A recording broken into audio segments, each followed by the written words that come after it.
Oh God, my God. Oh God, my God. Thou seest thy loved ones turning their hearts to thee, and holding fast unto the cord of thy ordinances and laws. I beseech thee by the waves of the sea of thine utterance, and by him through whom thou didst adorn the heavens of thy might, to graciously protect them by the aid of thy hosts. Oh God, thou beholdest thy lovers in error, in the clutches of hate and enmity. Oh God, thou beholdest thy lovers in error, in the clutches of hate and enmity.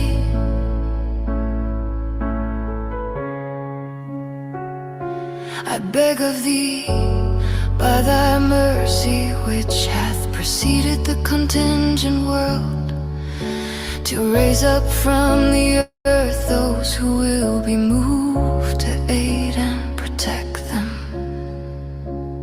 and to preserve their rights in the restitution due to them by those who broke thy covenant and testament, and perpetrated such acts as made the inmates of the cities of thy justice and equity to lament.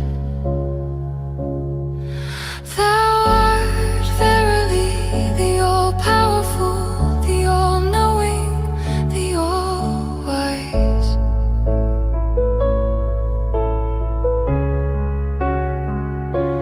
Oh God, my God. Oh God, my God.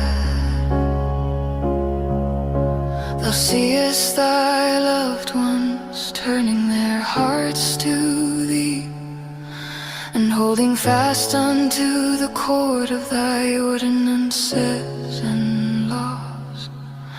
I beseech thee by the waves of the sea of thine utterance, and by him through whom thou didst adorn the heavens of thy might, to graciously protect them by the aid of thy hosts.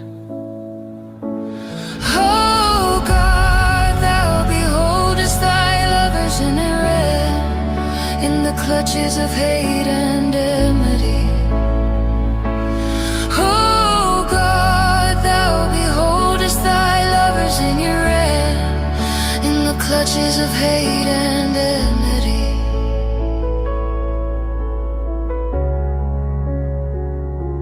I beg of thee, by thy mercy, which hath preceded the contingent world, to raise up from the earth those who will be moved to aid and protect them,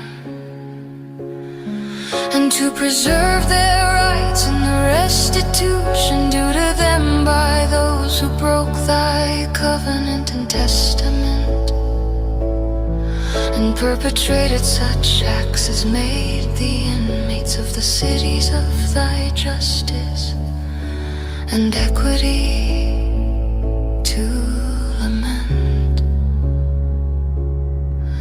Thou art verily the all-powerful, the all-knowing, the all-wise.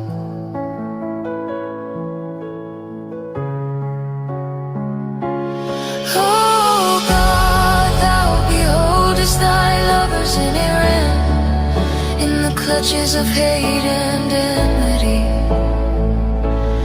Oh God, thou beholdest thy lovers in error, in the clutches of hate and enmity.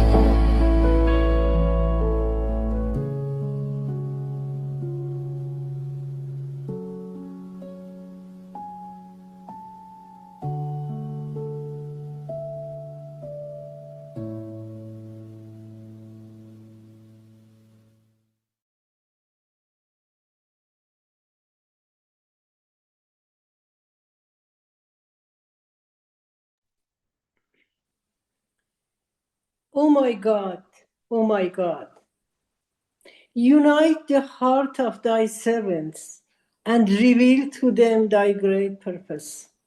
May they follow thy commandments and abide in thy law. Help them, O God, in their endeavor, and grant them strength to serve thee. O God, leave them not to themselves, but guide their steps by the light of thy knowledge, and cheer their hearts by thy law. Verily, thou art their helper and their Lord. Baha'u'llah.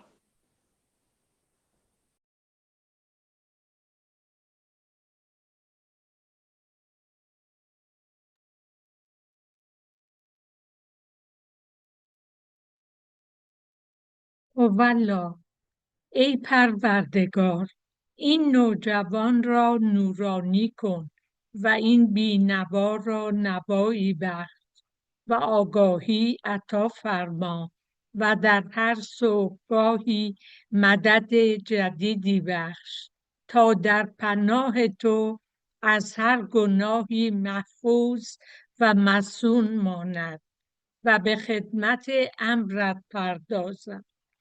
گمراهان را هدایت فرماید و بیچارگان را دلالت کند، اسیران را آزاد نماید و غافلان را بیدار کند و به یاد و ذکرت دمساز شوند.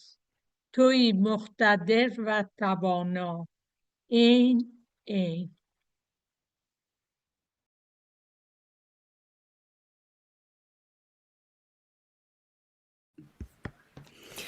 هوالله ای یزدان من، این حقایق نورانیه نجوم بازغه افق هدایتند.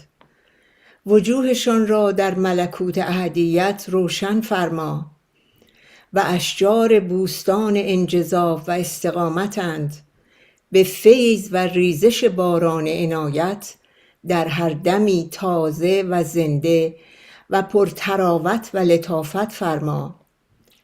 سرج عرفانند، در انجمن عالم روشن کن و فارسان میدان ثبوت و رسوخند، به جنود ملکوت ابها تأیید کن. تشنگان بادیه اشتیاقند، بر ساحل بحر الطاف وارد کن. در هر دمی نصرتی فرما و در هر نفسی روحی بدم. از نسیم حدیقه عنایت قلوبشان را روح و ریحان بخش و از شمیم ریاض موهبت مشامشان را معطر فرما. تویی مقتدر و توانا و تویی کریم و رحیم و مهربان. عبدالبها عباس.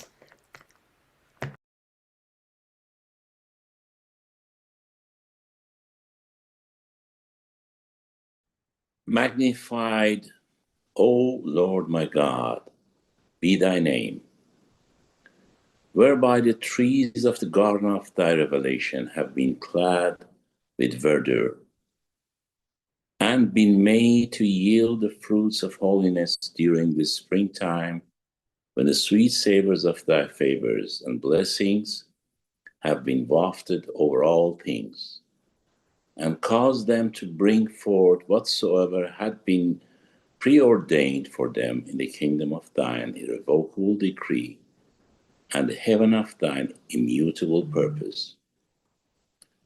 I beseech thee by this very name, not to suffer me to be far from the court of thy holiness, nor depart from the exalted sanctuary of thy unity and oneness. Ignite then, O my God, within my breast the fire of thy love, that its flame may burn up all else except my remembrance of thee, that every trace of corrupt desire may be entirely mortified within me, and that naught may remain except the glorification of thy transcendent and all glorious being. This is my highest aspiration, mine ardent desire, O thou who rulest all things, and in whose hand is the kingdom of the entire creation. Thou verily doest what thou choosest. No God is there beside thee, the Almighty, the All-Glorious, the Ever-Forgiving, Baha'u'llah.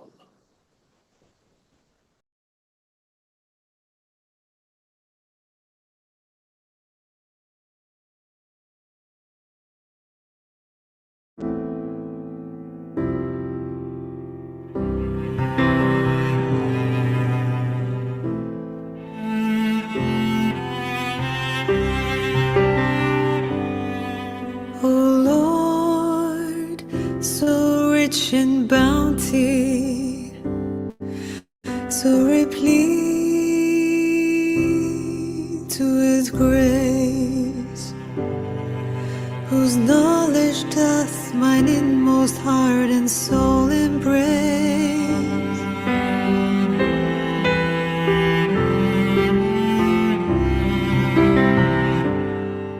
That mourn the solace of my soul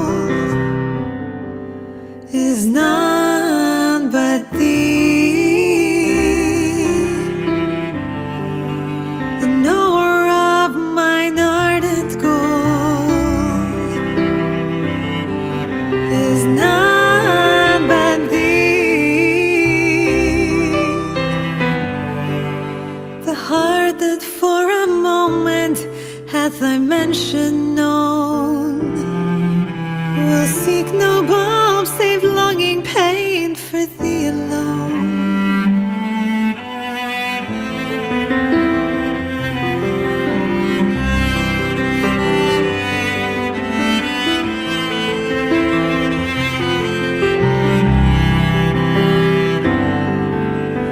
Withered be the heart that sighs not for Thee, and better blind the eye that crieth not for Thee. In all mine hours of deepest gloom, O Lord of might, my heart hath Thy remembrance for a shining light. Do through Thy favor breathe Thy Spirit into me, that what hath never been may thus forever be.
tender mercy, you found wings bestow.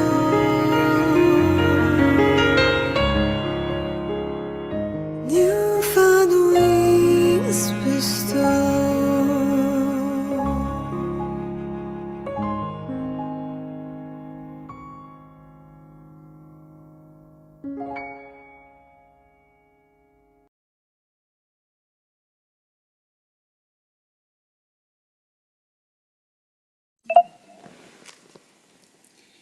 O thou incomparable God, O thou Lord of the kingdom, these souls are the heavenly army. Assist them and with the cohorts of the supreme concourse. Make them victorious so that each one of them may become like unto a regiment and conquer this country through the loving of God and illumination of divine teaching. O God, be thou their supporter and their helper. And in the wilderness, the mountain, the valley, the forest, the prairies, and the sea, be thou their confidant, so that they may cry out through the power of the kingdom and the breath of the Holy Spirit. Verily, thou art the powerful, the mighty, and the omnipotent, and thou art the wise, the hearing, and the seeing. Abdul Baha.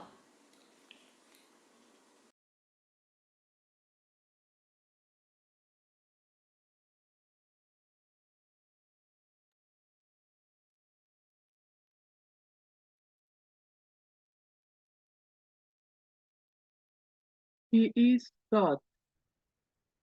O God, my God, bestow upon me a pure heart like unto a pearl, Abdul Baha. O God, my beloved, my heart, heart desire the Ba.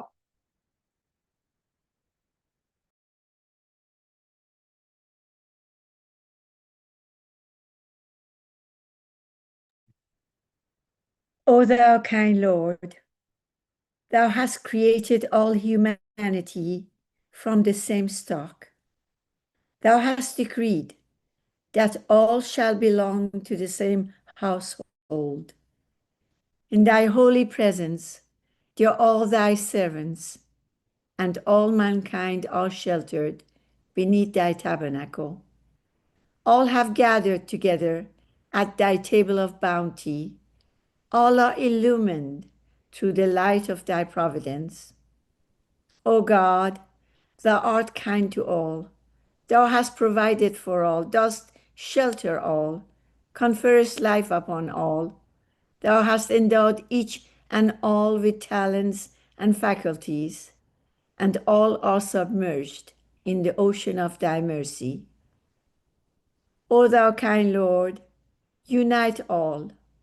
Let the religions agree and make the nations one, so that they may see each other as one family, and the whole earth as one home. May they all live together in perfect harmony. O God, raise aloft the banner of the oneness of mankind. O God, establish the most great peace. Cement thou, O God, the hearts together. O thou kind Father, God, gladden our hearts through the fragrances of thy love. Brighten our eyes through the light of thy guidance. Delight our ears with the melody of thy word, and shelter us all in the stronghold of thy providence. Thou art mighty and powerful. Thou art the forgiving, and thou art the one who overlooketh the shortcomings of all mankind.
propio.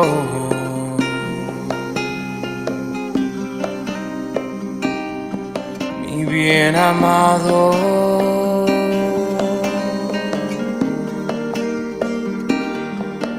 el deseo de mi corazón.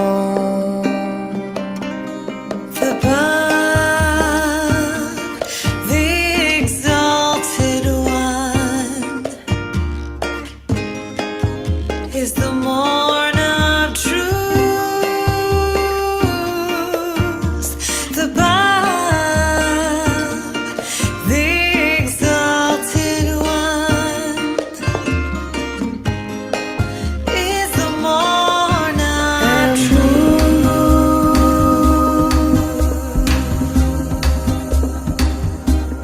Mungu wangu,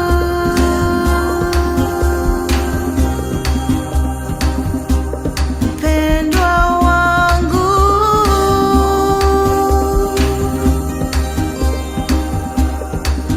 na haja ya moyo wangu,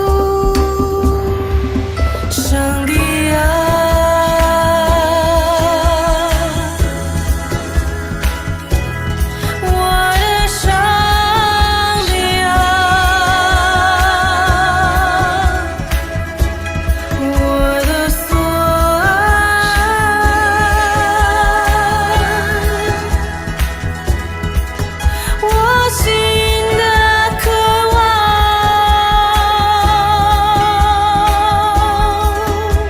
The Bab, the exalted one,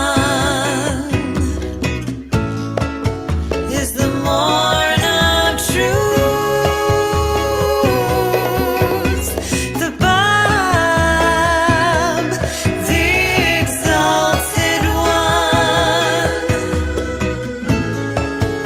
is the morn of truth. Oh Dio,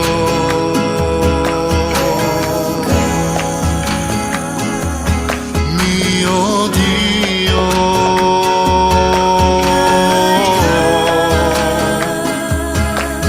mio diletto,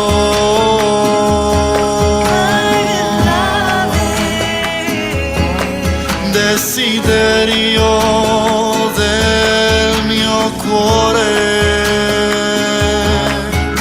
Oh Dieu,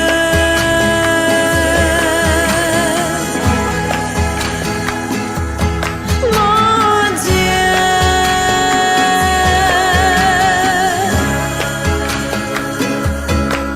mon bien-aimé,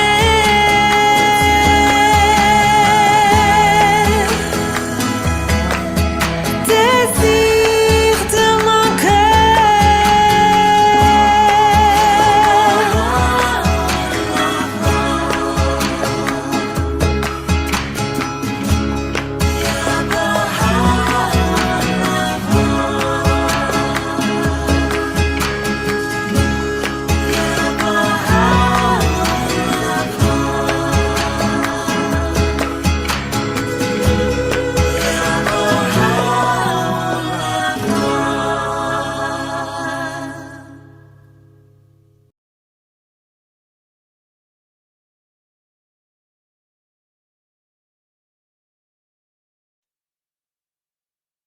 والله ای پروردگار، این عالم ظلمانی را جهان انوار فرما و مظاهر شیطانی را ابرار و اخیار کن. ابر رحمت بلند فرما، به باران موحد ببار و نسیم جان پرور بوزان و انوار شمس حقیقت ساطع فرما تا این گیاه پژمرده تراوت و لطافت یابد و درختان بی برگ و شکوفه سبز و خرم گردد. کوران بینا شوند و کران شنوا گردند، نادانان دانا گردند و جاهلان واقف اسرار یزدان شوند.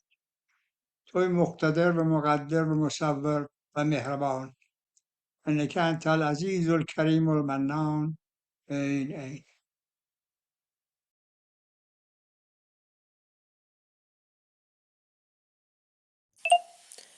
هولپا آموزنده و مهربانا، این جانهای پاک از زندان خاک آزاد شدند و به جهان تو پرواز کردند. نیشگو بودن و مفتون روی تو و تشنید روی تو. در زمان زندگانی به نفع رحمانی زنده شدند. دیده بینا یافتند، گوش شنوا داشتند. از هر بستگی آزاد بودند و پیوسته به عنایتت خرم و دلشاد. حال به جهان راز پرواز نمودند و در جوار رحمتت بر شجره طوبی لانه و آشیان سازند و به نغمه و ترانه پردازند. خدایا این نفوس را گناه بیاموز و از چاه به اوج ماه برسان. در گلشن الطاف راه ده و در چمن عفو و غفران پناه بر. سرور آزادگان کن و در حلقه مقربان درآر. بازماندگان را نوازش فرما و آسایش بخش و زیور عالم آفرینش کن تا به ستایش تو پردازند و به تسبیح و تقدیس تو. توی عفو، توی غفور، توی آموزنده و مهربان. ای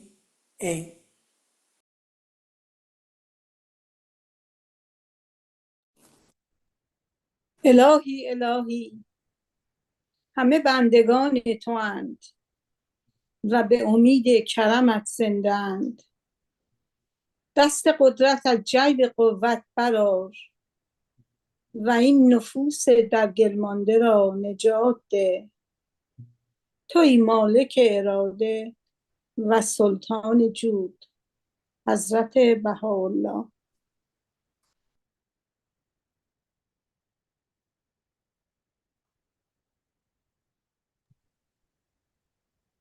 Thy name is my healing, O my God, and remembrance of thee is my remedy. Nearness to thee is my hope, and love for thee is my companion. Thy mercy to me is my healing and my succor in both this world and the world to come. Thou really art the all-bountiful, the all-knowing, the all-wise Baha'u'llah.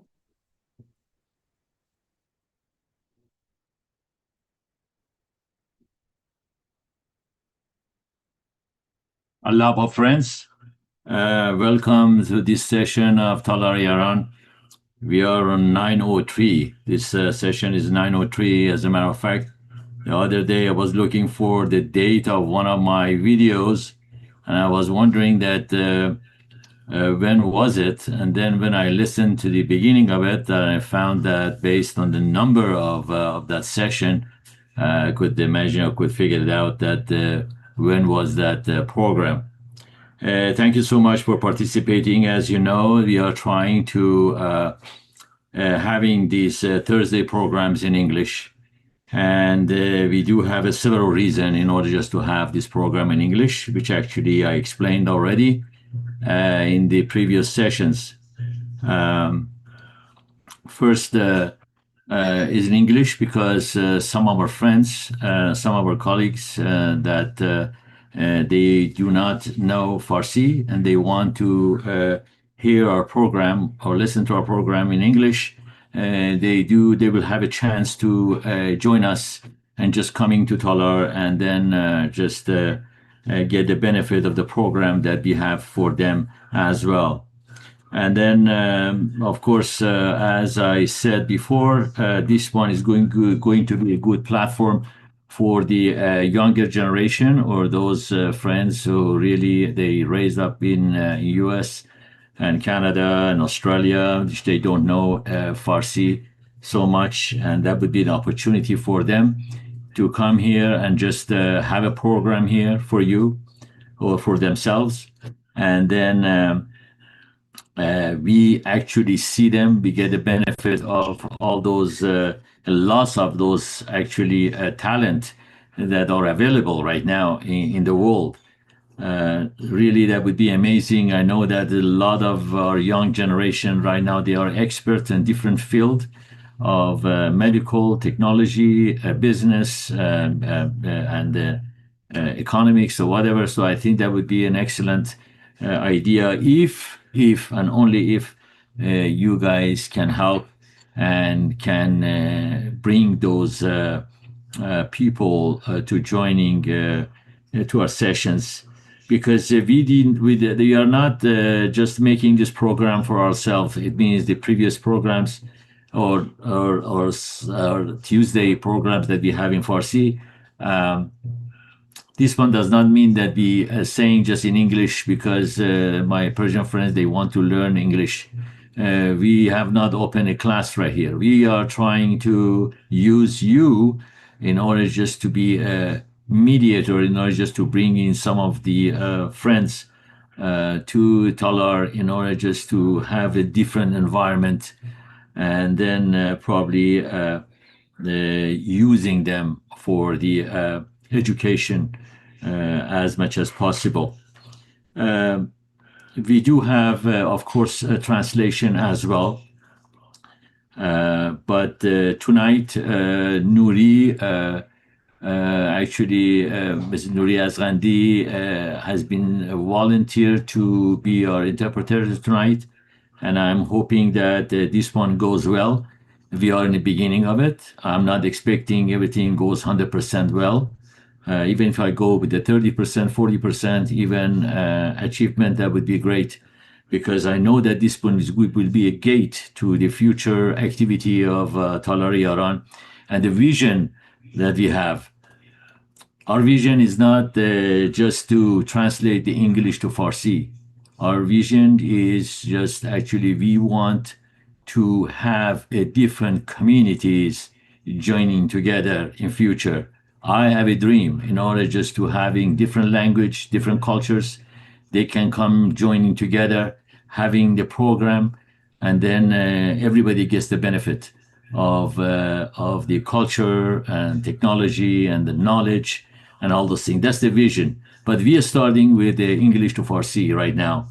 And later on, with the tools that we have in our hand, I'm sure that we can be very successful if and only if, again, I can get your help and your active participation in this manner. Is very, very important that you getting involved and participate to this campaign, because really this is a campaign. This is something that really you should think of it, how we should do it, and how we should approach it, and how we have to invite others to join us is very, very important.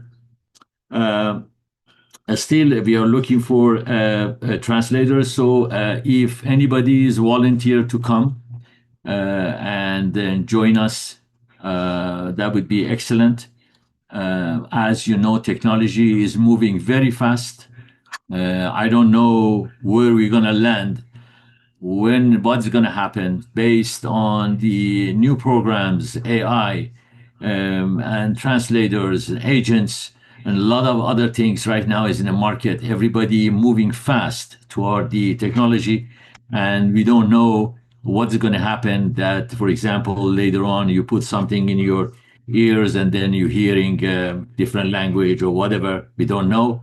But right now, at this point, technology that we have in our hand, the Zoom, with the interpretation that the feature that Zoom has, we try to use that one the best. So the system, the way that it works, I actually activate the interpretation in my end as a host. And then when I click on this and then start to running it, everybody is going to see the choice of selection of the language, English, original, or Korean. The reason I'm saying Korean means if you hit the Korean, you're going to hear Farsi. You're going to hear the voice of Nuri Khanum, and then actually she's going to translate it. And then you will hear her voice 80% and the 20% from the speaker. So that's the way is going to work. Everybody, we are new on this, all of us. We are trying to practice it. And I think be patient with us, with yourself. I'm not expecting that right now you can do all of them 100%, but try. I'm sure that you can do it. Most of you, day and night right now, is online on different Zooms, and I'm sure that you do have some abilities to take care of this. So the thing is, you have to go to the bottom of your screen. Even with the iPhone, you have to go to the menus on the bottom. And then if you do not see the circle that says interpretation, if you don't see this, you're going to click more. There is the three dots right there, and you're going to click more. And then right there, you can find this interpretation. And then when you click that, it's going to tell you that which language you want. If you select Korean, and then after that say done on top of it, then automatically you are in the translation mode, and then you can hear the translation. Another thing is tonight we do have a speaker, Ed Price from Chicago. He is going to be with us for the Divine Curriculum. He's going to talk with us. We are pretty much very excited. Actually, he's excited as well to joining us. And I'm hoping that the program goes well. As I said, I'm not expecting a 100% perfect program, but I'm sure that pretty soon, maybe another 3 or 4 or 5 sessions, we're going to get better and better and better. And then who knows? Maybe the African is going to join us. Maybe the French is going to join us. I don't know, Germans and so on. So that would be great. That would be actually, as I said, is a practice that we're doing it together. And then if there is any glitch or any problem, we're going to find out, and then we're trying to correct it. The translators, I have already a group of interpreters that they are going to join in a WhatsApp group that I have, and they are volunteer to do that. I'm going to have in a separate session and then meeting with them in order just to working together to see how that would be the best way to coming up with this program. Tonight, as you know, for the past years, I was, just showing you the movies they called Mr. Nassim. Mr. Nassim, as you know, all of them originally is English, and then has been translated already. But this time, I got an access to some of them in original language, which actually was nice. And then I want to go with one of them tonight before we get to Ed Price tonight. We are hearing tonight of Helena Juaka. We are just actually, the name of the clip is Like the Breeze, Mr. Nassim. So we're going to just see it together. And then after that, I'm going to turn on the translator, or maybe I can turn on the translator if I see that would be okay. But I prefer that I start the translator at 8 o'clock, not now. Just bear with us, just watch this clip, and then we're going to come back for the talk by Ed Price. We're going to see this clip, Like a Breeze.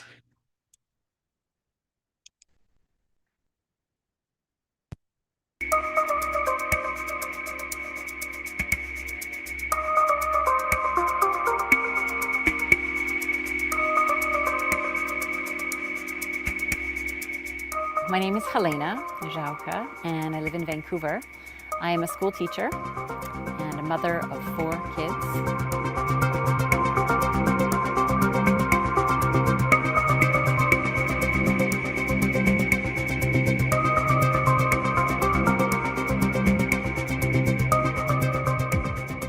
I was born in 1970, and I was born in a small place in Canada called Kamloops, but I grew up in Vancouver, spent most of my life in Vancouver. I have a sister, older sister and a younger brother, so I am the middle child of 3.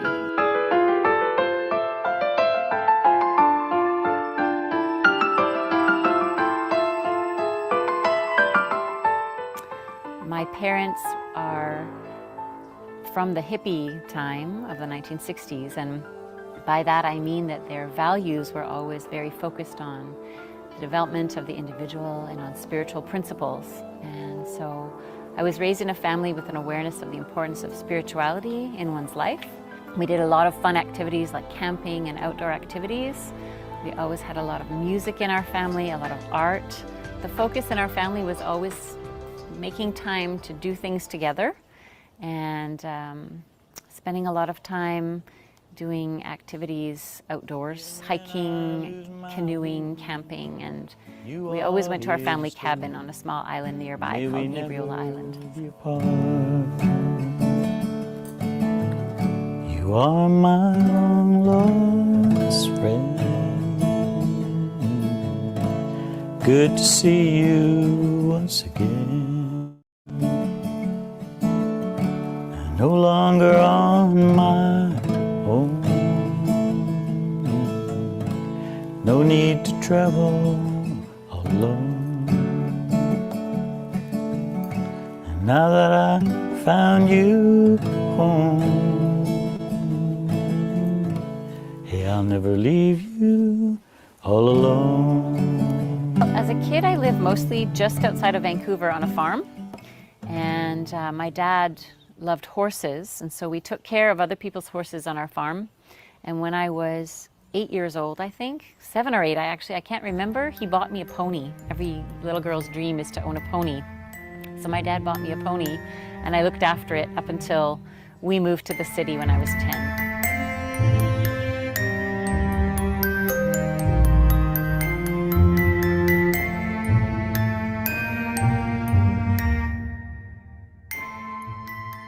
I always loved school, and the school I went to in my early years of grade 1, 2, and 3 actually was a tiny little school in the countryside where we only had 2 classrooms, one for grades 1 and 2 together and one for grades 2 and 3 together. I liked school so much, and I think my teachers recognized that when I was in grade 3, my teacher one day asked me to be the substitute teacher when I was only probably 8 years old at the time. So she left me with a plan to look after the rest of the class while she had something else to do that day. So it was kind of funny when you look back on it as an adult and you think, I can't believe that my teacher did that, but it was very nice.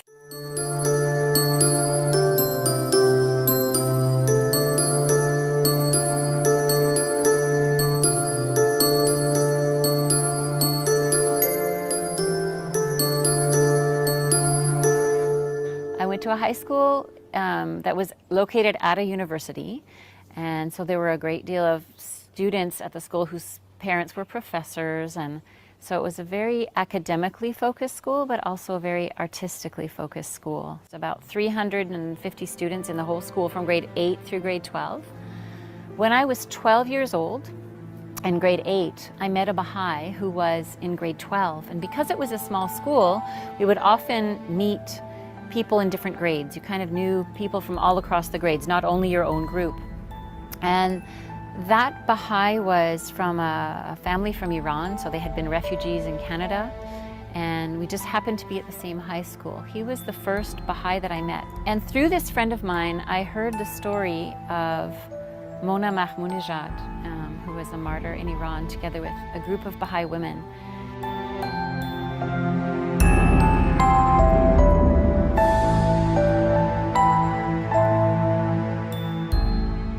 In about 1984 or 1985, a Baha'i musician from Canada wrote a song about her. And for that song, he created a video about her, which was probably my first exposure to her story.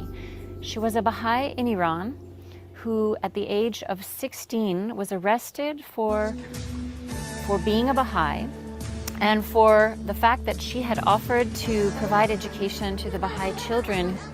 Mona did this out of her, on her own time and out of her caring for young children, and then was sent to prison along with a group of Baha'i women. This is where I've got to be. Taken in the night, her heart's full of light. She said, this is where I've got to be. After I'm not sure how long a period of time they stayed in prison in Iran, she was executed together with the group of women that she was imprisoned with.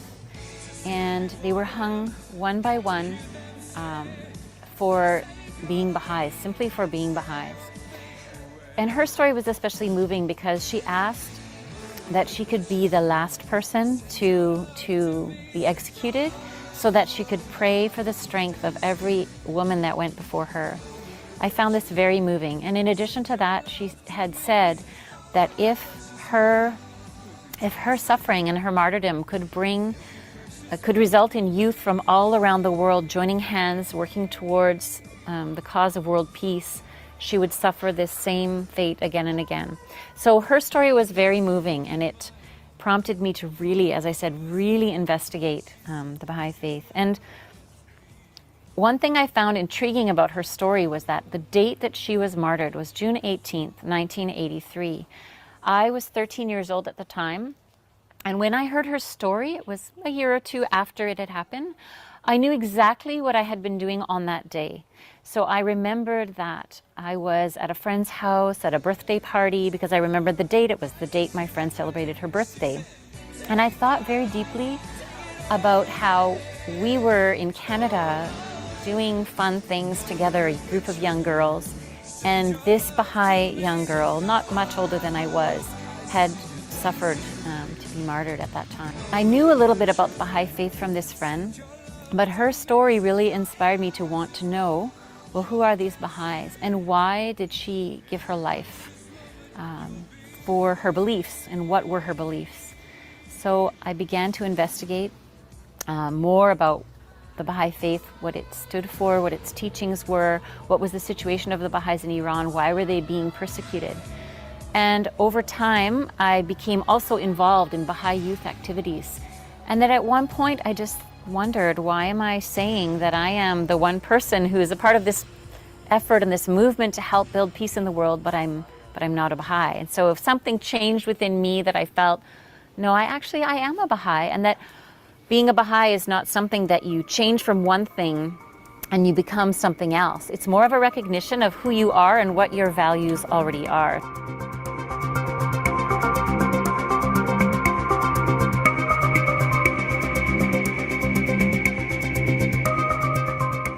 My understanding of the Baha'i faith at that time was that a very important principle in the Baha'i faith was respect for your parents and family unity. So when I had decided that I wanted to be a Baha'i, I decided to sit my parents down and to, in a way, ask for their consent or their feedback. What did they think of that idea? And it was very special because my parents always raised me and my siblings to follow our own beliefs and to make our own decisions. And so they really had no concerns, and that was very special for me. They were very supportive. I remember that my mom asked me, well, if you decide to be a Baha'i, are you allowed to change your mind later? And I said, well, of course. We always have freedom of choice of what we do with our lives. So that was kind of a special and I think a very reasonable question to ask your 15-year-old when you didn't know a lot about what they were joining, right? They didn't know a great deal.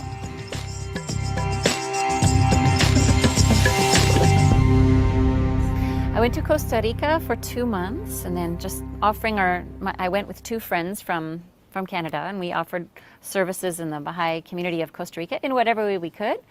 And then after that, I had applied to be part of a youth group who would create a dance and drama presentation and then travel throughout Canada. The group was organized by the National Assembly of the Baha'is of Canada, and it was called Let It Be This Generation, with the thought that, okay, we want to encourage young people to think about what a difference they can make in the world. How can we bring peace to the world? So we spent once I was together with that group, we spent about a month preparing this dance and drama presentation, and then we had a very, very full year of touring and presenting and meeting lots of amazing people who shared those same values.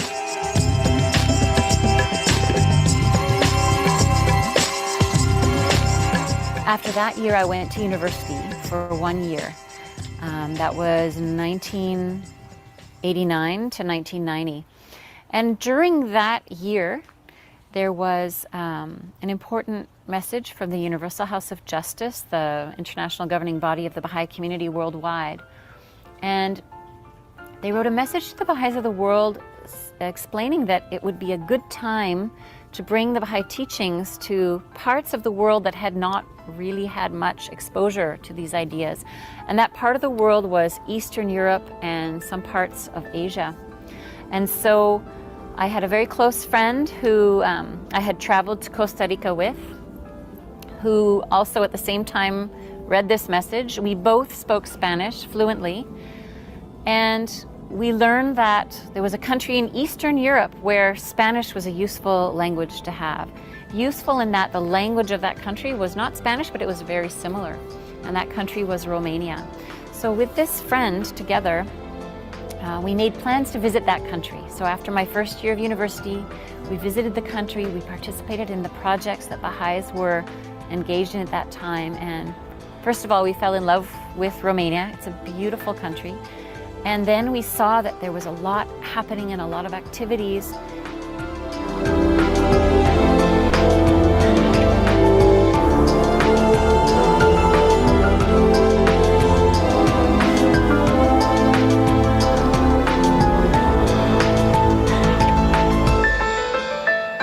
So it was July and August of 1990 that I went to Romania for the first time. I participated in a project where a musical group from Spain, a Baha'i group from Spain, came to Romania and presented the Baha'i faith through music. It was a very beautiful presentation.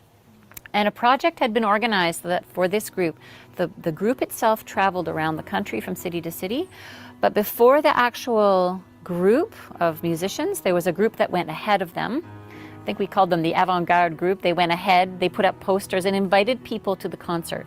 Then that group would go on to the next city, right?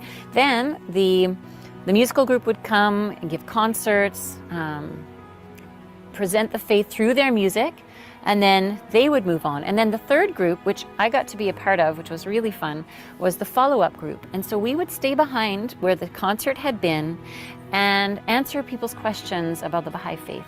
There were, I think, 5 of us in that group traveling. And it was during that time that those 3 weeks that the Baha'i community of Romania expanded rapidly. So at the beginning of the project, there were about 150 Baha'is in all of Romania, in the entire country. And by the end of that 3 weeks, there were over 500 Baha'is. So the community had expanded rapidly through all of these various efforts, and through a wonderful spirit of that place at that time where people were really open-minded and interested in learning about things that they had previously not really been allowed to learn about, because during communist time, speaking about religion or spirituality was really not allowed. Neither was speaking to foreigners. So speaking to anyone from another country, not allowed.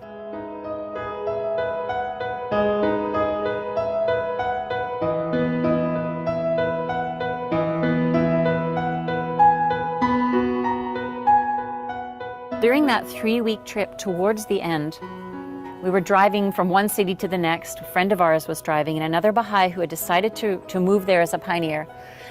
They were in the front of the car. My friend and I, who had come on this trip, we were in the back. And one of those two said to us, "So why aren't you moving here? Can't you see that a lot is happening and we need people to come and help?"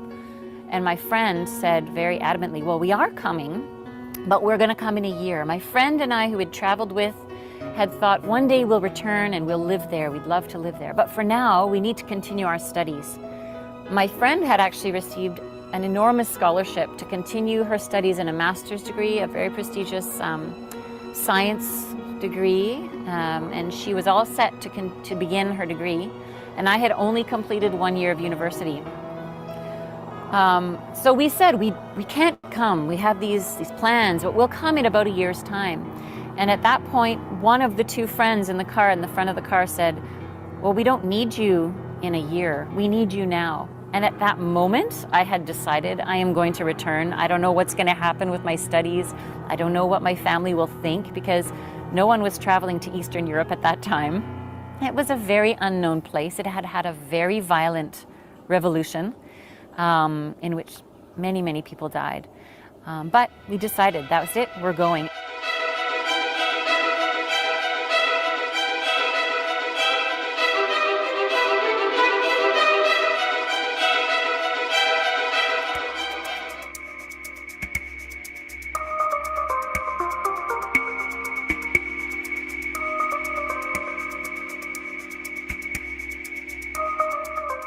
When I moved to Romania, I wasn't sure exactly what I would be doing first, except that I would continue to help the Baha'i community in whatever way I could. It was a very special time because a lot of people had suddenly joined the Baha'i community, and there had never been a 19-day feast or never been a local spiritual assembly or a celebration of holy days. So what we were doing at the beginning was very exciting. We were simply we were assigned to a different, each person that arrived was assigned to a specific community, and our goal was to go there and serve that community, help establish the local assembly, help in any way we could. And it was a lot of fun, and really we met such wonderful people. And during that period of time, I met my husband, who was a Baha'i from Romania, who had become a Baha'i since before the revolution, which is kind of amazing because there were very few chances of meeting someone who was a Baha'i and understanding what the Baha'i faith was.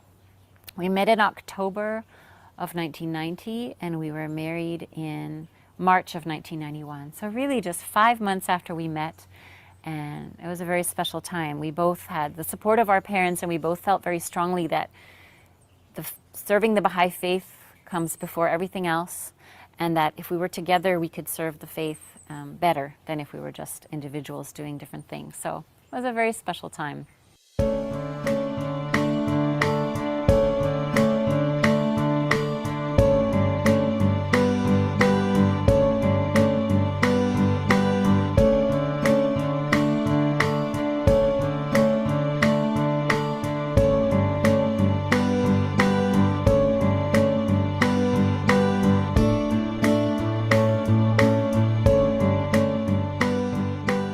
Not being brought up in a Baha'i family made me always question, well, what do Baha'is do? How do we raise our children? What should we do, and how do we engage them in developing for themselves a sense of what it means to be a Baha'i without at the same time forcing them one way or another? So whatever we did in our Baha'i service, we brought them with us and engaged them in our activities, and also explained to them what we were doing and why.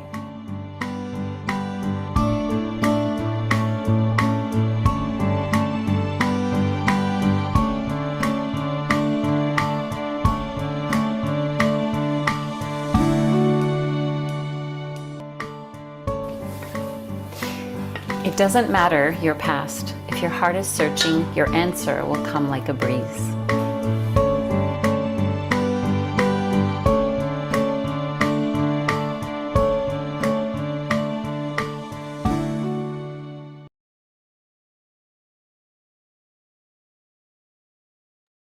Yes, friends, like a breeze production from Persian BMS. That's really thank them because they provided these clips very nicely. We have shown in Talar all of them, as a matter of fact, and then we do have some of them in original language, which actually I just showed you one of them tonight for the first session of English language program that we have. Okay, so our dear Ed Price is here in the Talar, but I like to, before I unmute him, I like to have some sort of introduction, introduce Ed to all of you, because really we are very proud to have him tonight in our program. He organized already a program by name of a Divine Curriculum for us, which actually that would be very, very powerful and educational. Ed Price, from a Jewish background, became a Baha'i in 1973 while attending the University of Virginia. Sorry, just people are sending me the messages right on top of it. He studied psychology and religious studies, earned a master's degree in curriculum and instruction, and completed doctoral level training in instructional system design. As an instructional designer and educator, he has worked with organizations including United States Postal Office, Tallahassee Community College, and Blue Cross and Blue Shield of Florida, and has published in peer-reviewed journals. Edward has long served the Baha'i community in the United States, including serving on the local spiritual assemblies, participation in the Ru'i Institute courses, and volunteering at the Baha'i House of Worship in Wilmette, Illinois. He was a co-writer and producer of the award-winning film The Gate, Dawn of the Baha'i Faith, which was shown on ABC television at more than 500 venues in the United States and in 20 countries. He has also lectured widely on Baha'i topics.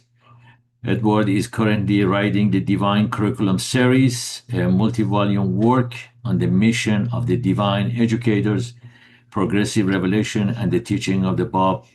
He lives in Wilmette, Illinois, with his wife, Ellen.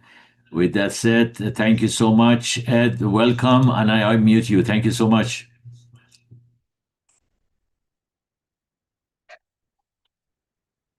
Okay. Oh, Good evening, Fred. How are you? welcome. Thank you so much. I believe you're going to make me a co-host. Correct. Mhm. Just make you co-host right now. Okay, you are co-host, and Okay. then you can just start your program. Well, I gotta find the button here that will allow me to share my screen.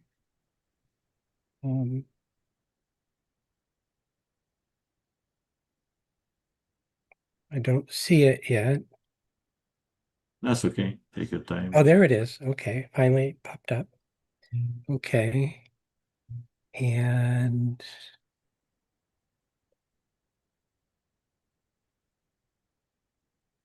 I think this is the one I want. All right. So can you see the screen? No, not yet. Hold on. Yes, maybe. Hold on. Yes, we can see it. Okay. So let me go into presentation mode. Let the machine proceed. There we go. Does that look a little bit better? Yes, very nice. All righty. So it's really quite thrilling to be here tonight. I was very excited, looking forward to this all day. And I appreciate so much that fantastic introduction you just gave me. It's hard to believe those things of all things I did. It's really appreciated that you summed it up so beautifully. So there is a little bit of introductory material about myself in here in this slide presentation. I'll go through those slides very quickly since you've already touched on the material.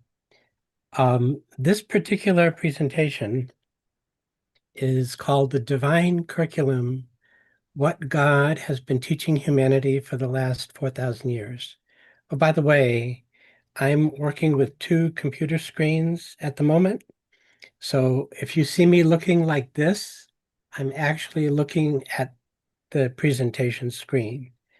And so I'm not being rude to anybody. It's just that I'm using two screens. Okay, good? Very nice. Thank you. All right. Go ahead.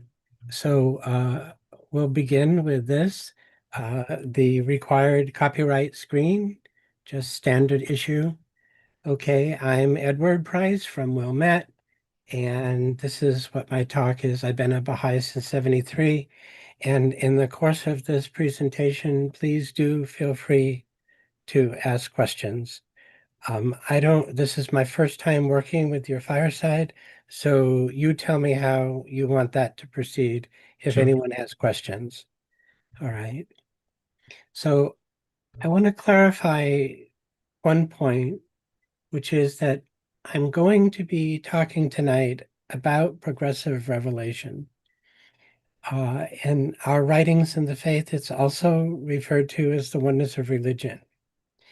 But along the way in my travels and studies, I found another way to talk about it, which is my own version of way of talking about it, but it's all the same thing. When I'm referring to the divine curriculum, I'm talking about progressive revelation. So, and it's all based on the scriptures. It's not anything I actually invented. So without clarification. So here's what my currently published books look like. There we go. And as mentioned, I was the writer and co-writer and producer of The Gate, which you can go online and on YouTube. The link is there on the screen. And so anybody who wants to watch it, it's only 61 minutes. So if anybody is interested in that, feel free to do so. Okay, so this was my second edition, and it's also available on the website and Amazon.com, and that's the extent of my plug. Okay, so we'll begin. So this talk is inspired by the teachings of the faith, and which are found in the Baha'i sacred writings, and the bulk of the material is based on the teachings and sayings of the Bab, Baha'u'llah, and Abdul-Baha. This talk is also based upon the previous scriptures of Judaism, Christianity, and Islam.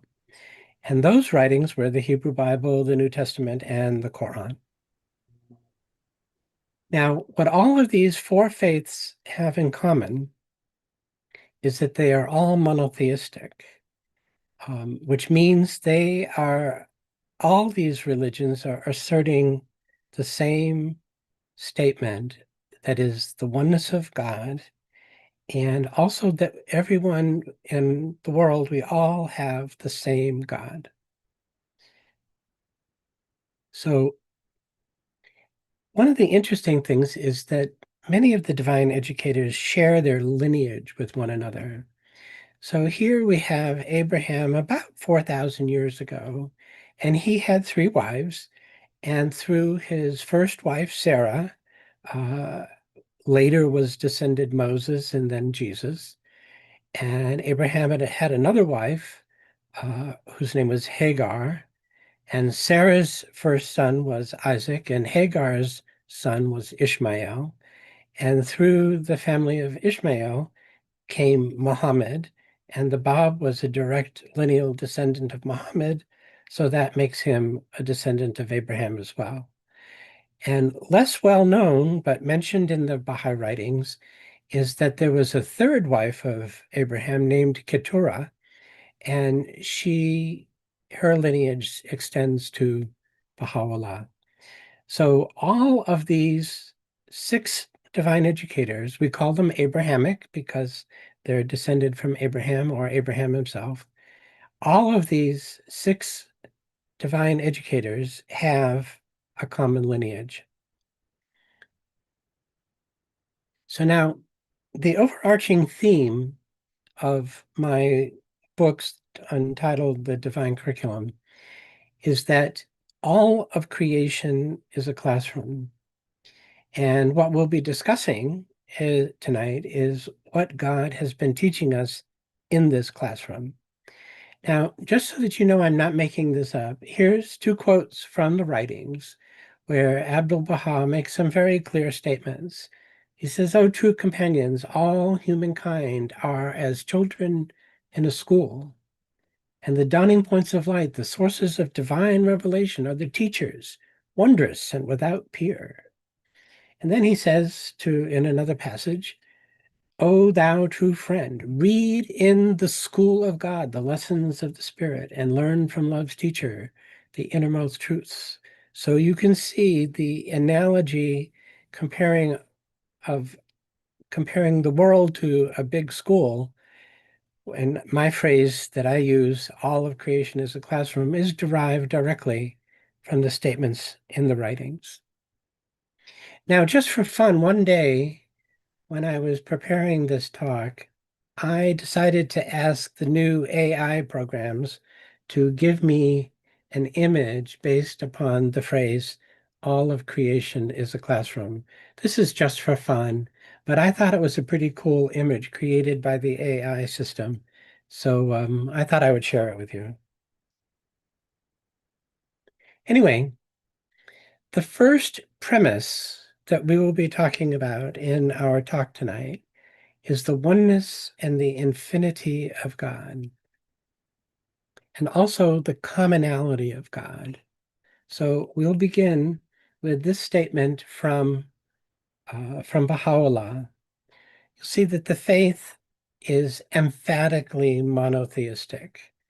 He says, there can be no doubt whatever that the peoples of the world, of whatever race or religion, derive their inspiration from one heavenly source and are the subjects of one God. So here, Baha'u'llah, he does it repeatedly through the writings, but here is one of his clearest statements about the oneness of God. But when he says we are the subjects of one God, he's not just talking about the one God, but we all have the same God. I like to refer to this concept as the commonality of God. We all have in common the same one God. Now, here is a statement from Baha'u'llah that's even more emphatic about the singleness of God.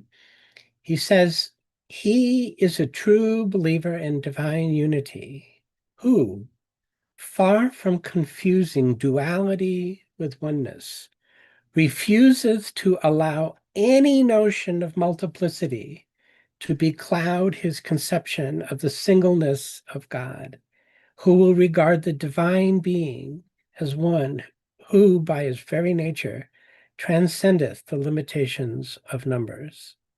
So numbers are a human concept, and really Baha'u'llah is saying here that even referring to the oneness of God doesn't begin to encompass the fullness of his reality. And clearly from this passage, you can see we're not allowed, according to the writings, to mix up any notions of multiplicity with the singleness of God. So these are two very emphatic and clear statements about the oneness of God.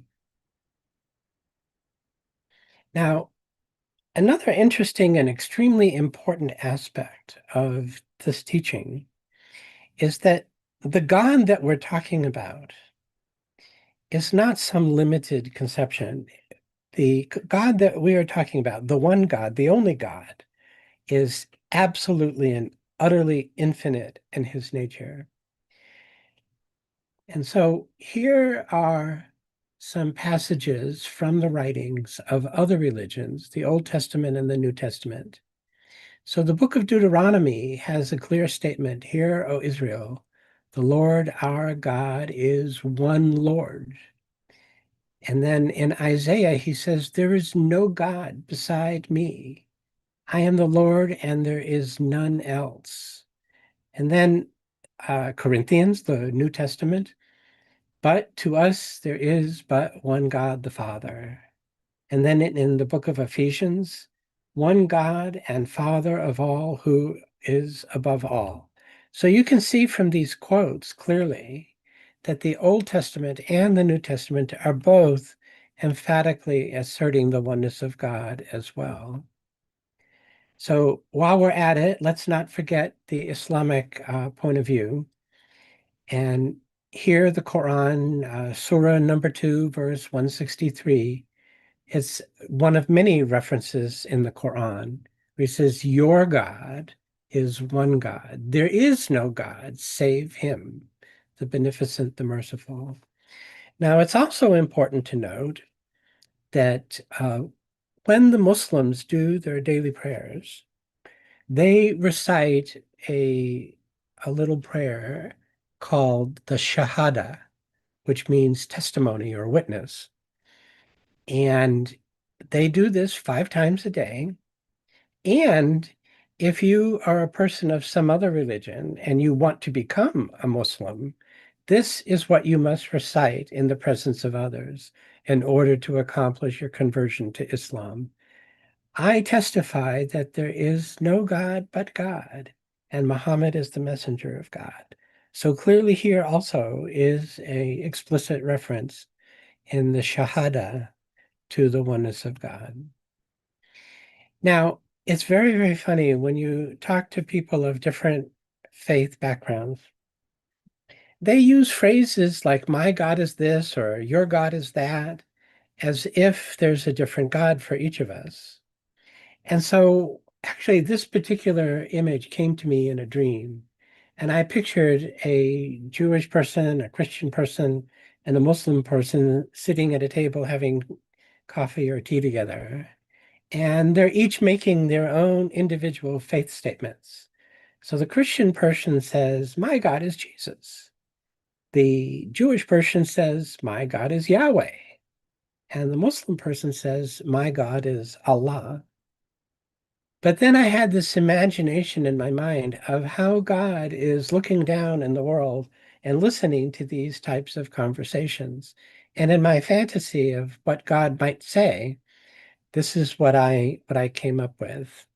So God is up there in wherever the heavens might be, and he's looking down on this, and he says, "Whatever you call me, I am God. There is no God but me. You all have the same God." So when you look at it from God's perspective, the oneness of the reality doesn't matter what names people use. It's just the one reality of God. But we humans, we have our own particular conceptions, and we think that our version of reality is in fact the full reality, when in fact it's just a glimpse of reality. So now the commonality of God is also something very, very interesting. So here's a relationship. You know, when we read the King James Bible in English, or someone reads the Arabic Bible, the Arabic is a translation and the English is a translation. The original text of the Old Testament was in Hebrew. So someone in the past translated from the Hebrew to the English, and that's how we get the English language Bibles. And likewise, someone in the past translated from the Hebrew to the Arabic, and that's how we got the Arabic translation of the Bible. Well, the Hebrew word for God in the Old Testament is Elah. It's not the only term. There's several terms used, but one of the terms used is Elah. And of course, that comes into English as God. That's the translation of Elah in English. And guess what? The Arabic translation of Elah in Hebrew is Allah in Arabic. And so Arabic is very, very interesting, the way it is referred to. People often treat, Muslims included, Allah as if it's a proper name, like my name is Edward. And in fact, it's not a proper name. If you look in the square black box in the lower left-hand corner of the screen, you see that in the Arabic, Allah is from al-Ilah, which literally translates to as the God. So Al is the and Elah is God. So it's the God and smoothed into one word, which is Allah, the God. So that's the literal translation, the correct translation of the word Allah. And of course, Hebrew Elah is God. So all these different words are actually just translations of each other. Okay. So now we're really talking about a couple of principles here. It's like two sides of the same coin. So if there's only one God in existence in all of reality, then it's straightforward logic to come to the conclusion that the actual God that we have is the same God. So over here on the left, we have assertions among many of the oneness of God. No God is there beside thee, the supreme ruler, the all-glorious, the omniscient. There is no God but thee, the all-knowing, the all-wise. Thou art the one God, the incomparable. Okay, so that's the oneness of God, very clearly stated in the writings. And then here again, what Baha'u'llah says, I've already shared this quote with you, there can be no doubt whatever that the peoples of the world, of whatever race or religion, derive their inspiration from one heavenly source and are the subjects of the same, of the one God. So we have the idea of the oneness of God, the commonality of God, and the infinity of God. All of these are different parts of the same concept. And so let's take a very quick look at the commonality of God just to make sure there's no doubt whatsoever remaining. So a moment ago, I mentioned the English translation and the Arabic translation. So some years ago, I did this exercise. I got the first 10 verses of the Bible, the book of Genesis, Genesis chapter 1, verses 1 through 10. And I put them on in this graphic, like you see, and the English is on the left side. And I circled all the places where the word God is used. And then I got the same 10 verses in the Arabic translation for the same Genesis 1, verses 1 through 10. And I put a circle in all of the places where Allah, the God, is put. And so if you look, the word Allah appears in the Arabic translation exactly in the same place as where the English word God appears. So Arabic Allah is exactly the same as God in English. And so I think this should remove anybody's doubt. We're not talking about the Quran, we're talking about the Bible here. So is that fascinating? Don't you find that so interesting?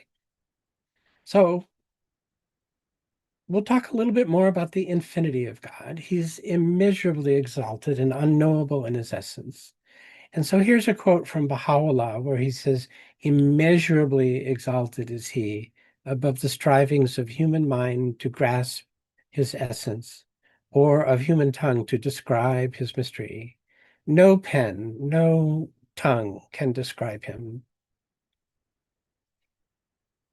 And so our concepts of God are subject to the limitations to which man's finite mind has been strictly subjected. It doesn't matter, he says, the meditations of the profoundest thinker, the devotions of the holiest of saints, the highest expressions of praise are but a reflection of that which hath been created within themselves. So you have a concept of God in your mind, that's fine, no problem. But that conception is limited by the capacity of your own human brain to conceive of it. Immeasurably exalted is he, that Baha'u'llah says, above the strivings of human mind to grasp. No tie of direct intercourse can ever bind him to the things he hath created. So that's really, really interesting. That's a very powerful statement. God is so infinite that there cannot be any direct connection between the creature and the creator. He is and hath ever been veiled in the ancient eternity of his own essence, own exalted and invisible essence. So these passages from the Bab and Baha'u'llah make it very, very clear that when we are speaking of the oneness of God, we are also, and of the commonality of God, we are also talking about the utter infinity of God. Now, as I showed you earlier, other religions have started to allude to this. But when we get to the writings of the Bab and Baha'u'llah, they go to such extreme, intense lengths to make sure to emphasize this aspect of the infinity of God. And this is really very, very powerful. Here in one of his books, The Summons of the Lord of Hosts, Baha'u'llah says, God's throne, the one true God, alone and single, is beyond the reaches of time and space. And then later on in 1947, Sheikh Effendi said the same thing. Time and space are physical things. God is the infinite essence. We cannot picture him or his state. So here is a very, very interesting passage from the Bab. I'm going to pause for just about 3 or 4 seconds to see if anyone can find the contradiction in this passage. It's right in front of our nose.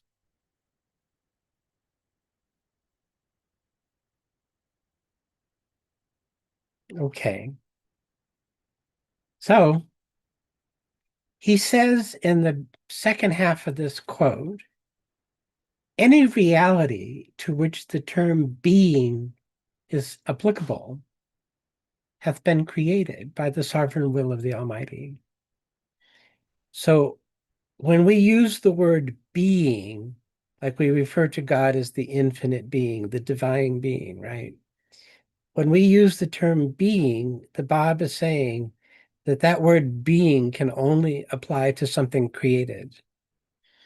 But look in the earlier part of the passage, the part I have in bold, the Bob himself, in just the previous sentence, uses the term his divine being. So in a sense, has the Bob contradicted himself? He's used the term being for God, but God is the creator, not the created. So what's the solution here?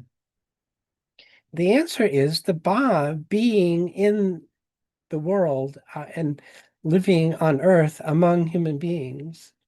He is restricted by what he can tell us, by the capabilities of human language. So he has to make a concession to the limits of human language to refer to the divine being. When in fact, what he really wants us to know is that there isn't any word at all in human language that can adequately refer to God. It's an absolutely fascinating passage and worthy of very, very profound reflection and meditation, I think.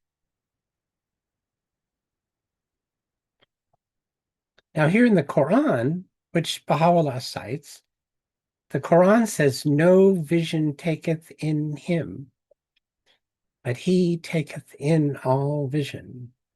So the Quran is saying that you can't see God. No vision taketh in him. He's not visible to the normal senses of a human being. So that's another way of describing the infinity of God. And then, of course, we have from the book of Isaiah, where God is discussing his own mind and our minds. He says, for my thoughts are not your thoughts, neither are your ways my ways, saith the Lord. For as the heavens are higher than the earth, so are my ways higher than your ways, and my thoughts than your thoughts. So clearly, that whatever is the mind and mentality of God, it is far, infinitely far beyond our human capabilities to understand.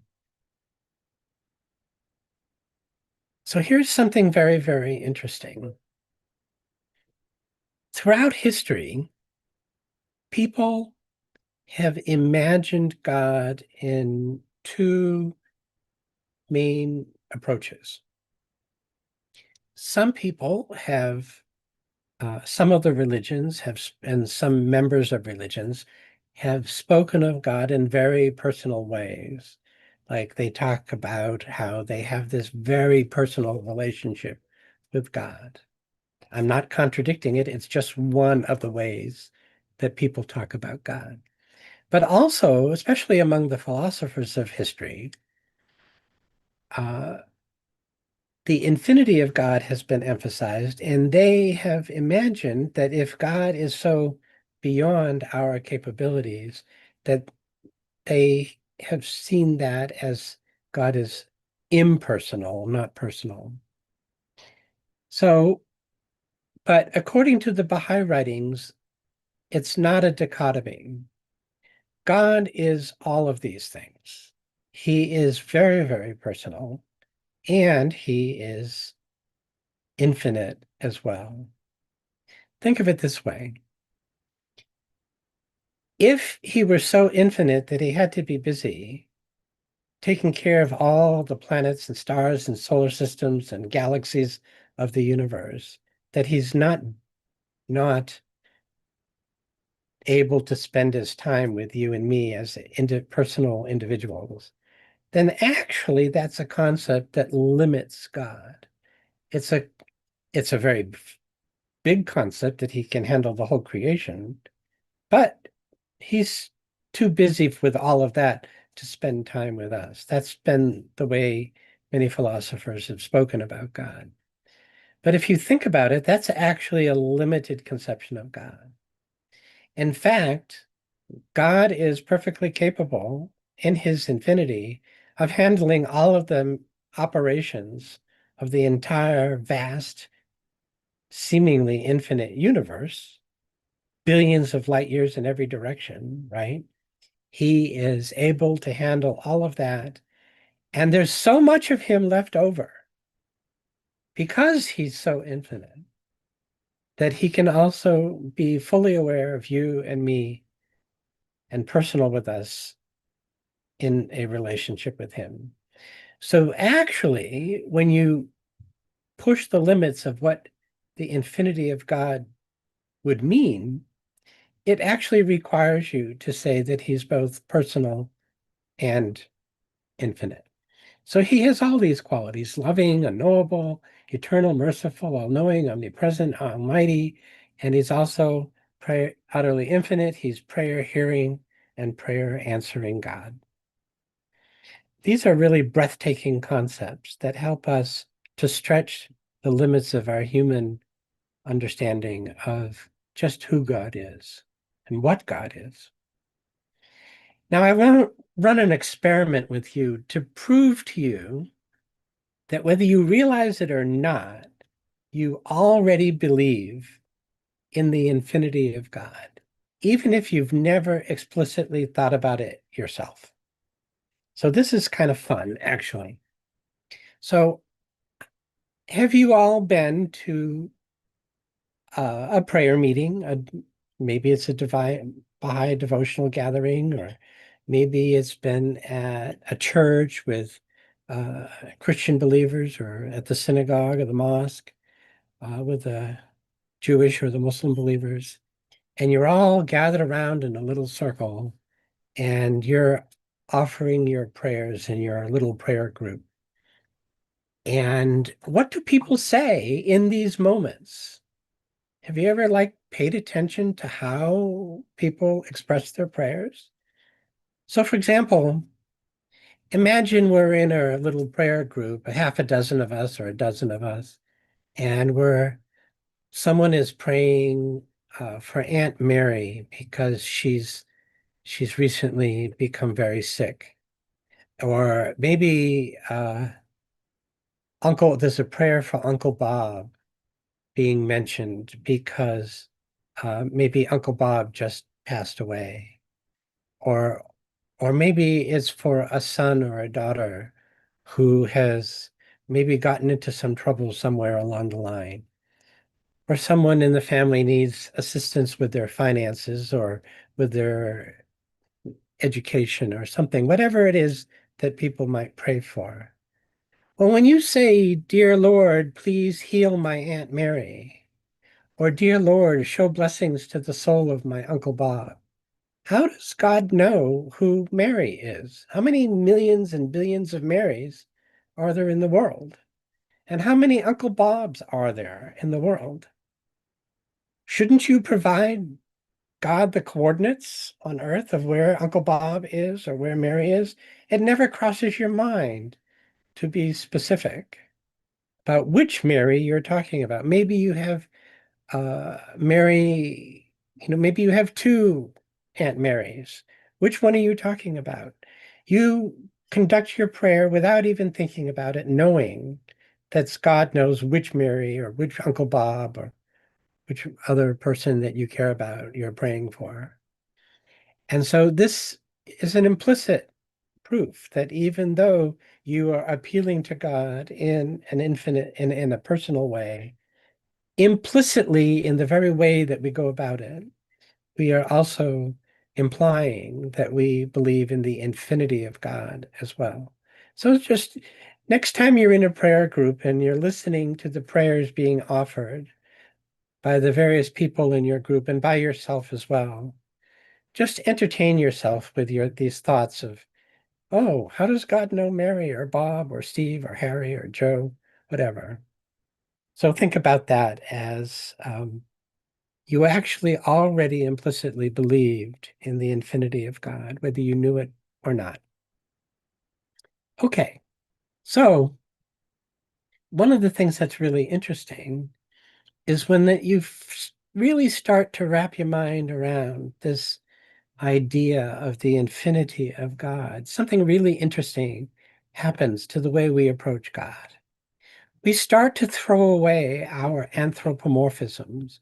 We stop thinking of God as having a physical body walking in the Garden of Eden, or like the Bible has a passage, I believe it's in Proverbs or the Psalms, where it talks about God having wings and feathers and the hand of God, all these anthropomorphisms which literally means portraying God in human terms. And so this enables us, this concept of the infinity of God is able to help us and will help humanity to set aside all of the many and diverse man-made constructs and concepts of God. And what will be so interesting and so pleasing to God and beneficial is that once we abandon all of these artificial man-made concepts because we are beginning to understand the infinity of God, we will also, humanity will recognize that fighting with one another about which of our man-made constructs is correct is utterly pointless and vain, and we will let it go. Humanity will let it go. So all these struggles about dogma, about things that are utterly unknowable, will become things of the past. I'm really looking forward to those days. Okay, so those are the concepts of our concepts that we have in the faith about God and who he is and what he is. So the next thing that we want to explore is that God created us for a reason. So, but first of all, we have to acknowledge that God didn't create us because he was lonely or because he was missing something or there was something he was lacking. He didn't create us out of any scarcity at all. Actually, the next passage will show you that it came out of his abundance. But for the moment, let's first acknowledge that the writings of Baha'u'llah say repeatedly, as you see here, that God can afford to dispense with all creatures. He did create us, but he didn't have to. He was not required to do it. Nothing about him required him to do it. He says he can well dispense with all things, with all creatures. He doesn't need it. So if he doesn't need us, why do it? And we have this beautiful passage in Gleanings where Baha'u'llah gives us some really marvelous and beautiful explanation. And it turns out God's reason is something very, very simple. He says, having created the world and all that liveth and moveth therein, he, through the direct operation of his unconstrained and sovereign will, chose to confer upon man the unique distinction and capacity to know him and to love him, a capacity that must needs be regarded as the generating impulse and the primary purpose underlying the whole of creation. This is a magnificent passage where we are told that the reason for all of creation is that there should come forth a creature like us that has the capacity to know God and to love God. This is why he did it. This is what he's wanted. Now, there's a beautiful hidden word that I want to share with you, the number 3 in the Arabic. He says, "O Son of Man, veiled in my immemorial being and in the ancient eternity of my essence, I knew my love for thee. Therefore, I created thee, have engraved on thee mine image and revealed to thee my beauty." Now, I want you to understand this at a deeper level. So I've actually structured it out with this formatting here. And I want to show you that there are actually 4 assertions in this passage. The first one is, I knew my love for thee. And then there's the crucially important word, therefore, I created thee. I knew my love for thee, therefore, I created thee. So this is literally cause and effect. Condition A, therefore, condition B. It's a straight up logical assertion. But there's three assertions. I created thee, have engraved on thee mine image. My personal interpretation of that phrase is I think he's saying, I gave you a soul. And number 4, revealed to thee my beauty. I believe that's a reference to sending the manifestations of God, his beauty into the world. So because God knew his love for us, obviously before we were created, therefore he created us, gave us a spiritual nature, the soul, and sent us the divine educators, the manifestations of God, revealed to thee my beauty. So I hope you can see the logical structure in this very, very beautiful hidden word. Personally, I think the word therefore is the most important one, the most important word, because that is the word that sets up what Baha'u'llah is telling us is a cause and effect relationship. And that makes it incredibly interesting to me. Okay, here's some more. O Son of Man, I loved thy creation. Hence, that's like the same as therefore. Hence, I created thee. And then he makes it a matter of reciprocity. Love me that I may love thee. If thou lovest me not, my love can in no wise reach thee. Know this, O servant. Is he saying if we don't love him, he won't love us? No, he's not saying that. He's saying that the love he has for us can't get through to us unless we are in the relationship and willing to reciprocate. So he says, if thou lovest me not, my love can in no wise reach thee. It doesn't mean he doesn't have it. He loves us, but we're not able to benefit from it unless we reciprocate the love of God.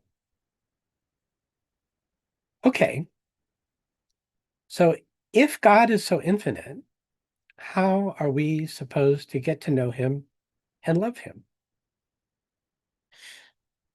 He sends us great divine educators. Okay, the Bab says, according to true wisdom, the pre-existent God found it necessary, he says, to describe himself to his creatures, that they may recognize their creator. And out of the grace of the pre-existent, the contingent beings may attain their supreme end.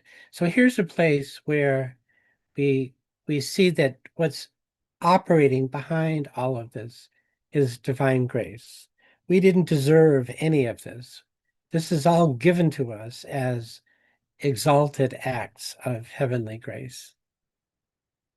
And he wanted to describe himself to us, that we might come to know him. Okay, so here's another place where divine grace is crucial.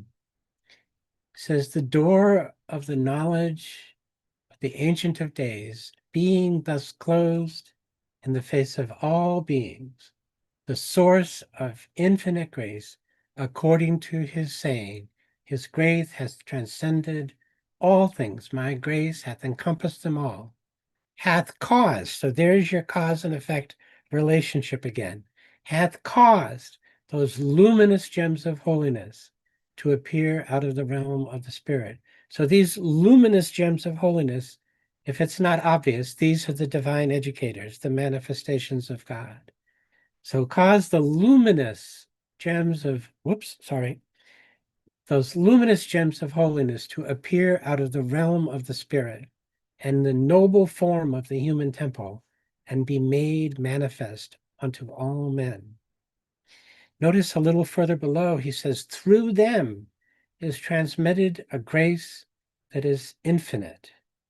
And Baha'u'llah describes them as primal mirrors that reflect the light of unfading glory. So these are wonderful, wonderful passages that tell us that this act of creation is a derivative or an outcome caused by the grace of God, the infinite grace of God. Okay, so this is why God sends the divine educators. We have a need for him that is met by his infinite grace. So we also have other terms for the divine educators. We call them manifestations of God, messengers of God. The writings refer to them as divine luminaries. The other scriptures call him the Savior, prophet of God. There are other terms as well. In the Baha'i literature, we're not limited to just one terminology.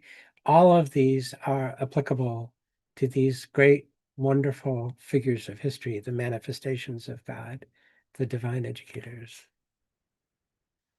Okay, so periodically throughout history, the founders of all the world's religions, the different world religions, were sent to humanity at different times from the same one God. And when we look at the timeline of history, we see that religions are sequential grades of one underlying revelation through the ages. So take a look at that. Here is a timeline. And this particular timeline very carefully was drawn to scale. Each of the little marks that you see on the ruler at the bottom is equal to 100 years. So a little more than 5,000 years ago, there was Krishna.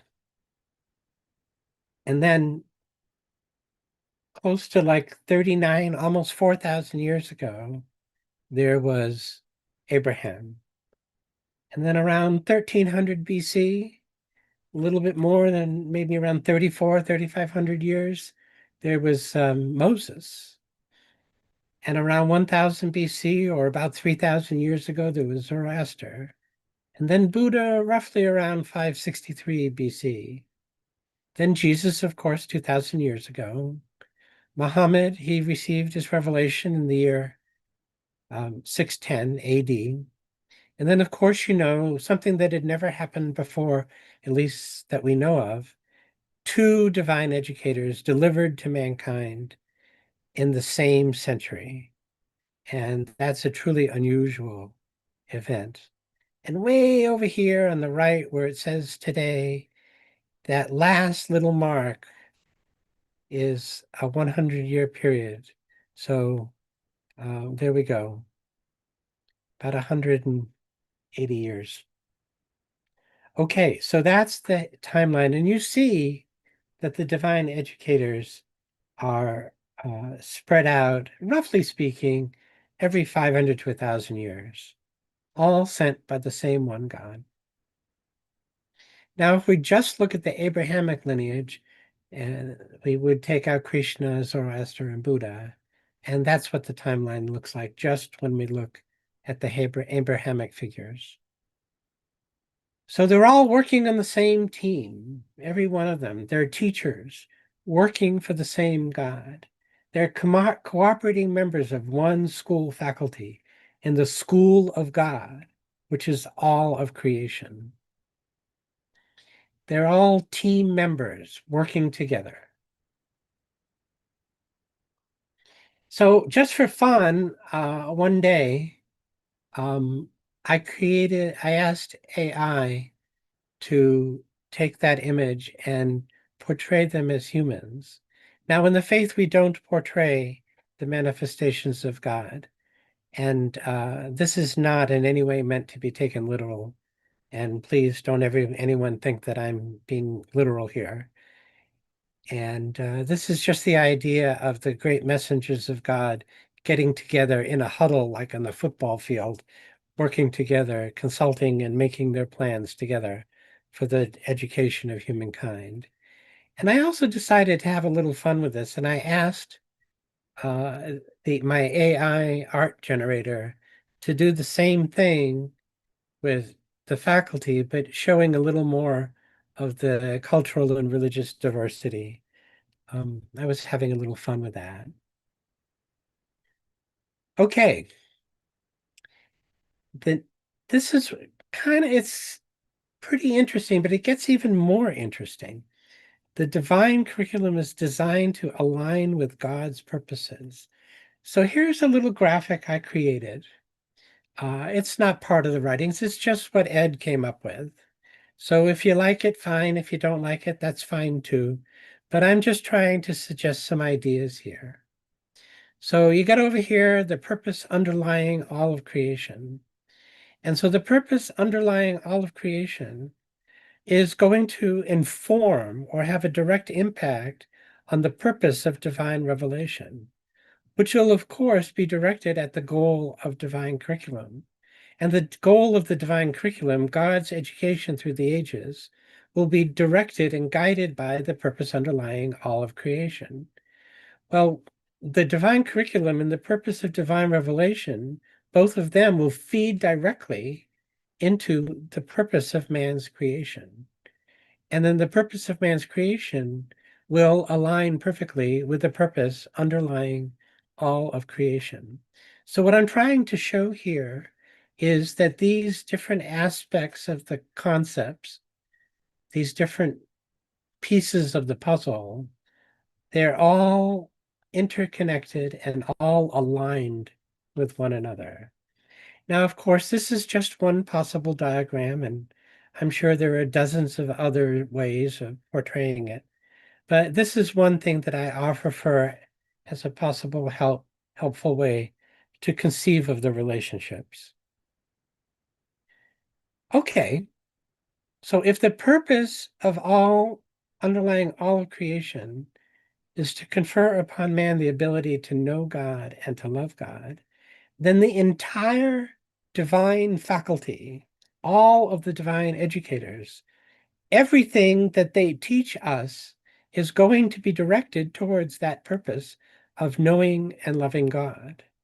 But notice I've added a third component to the purpose, which I will make the argument that to choose God is implicit in the other two.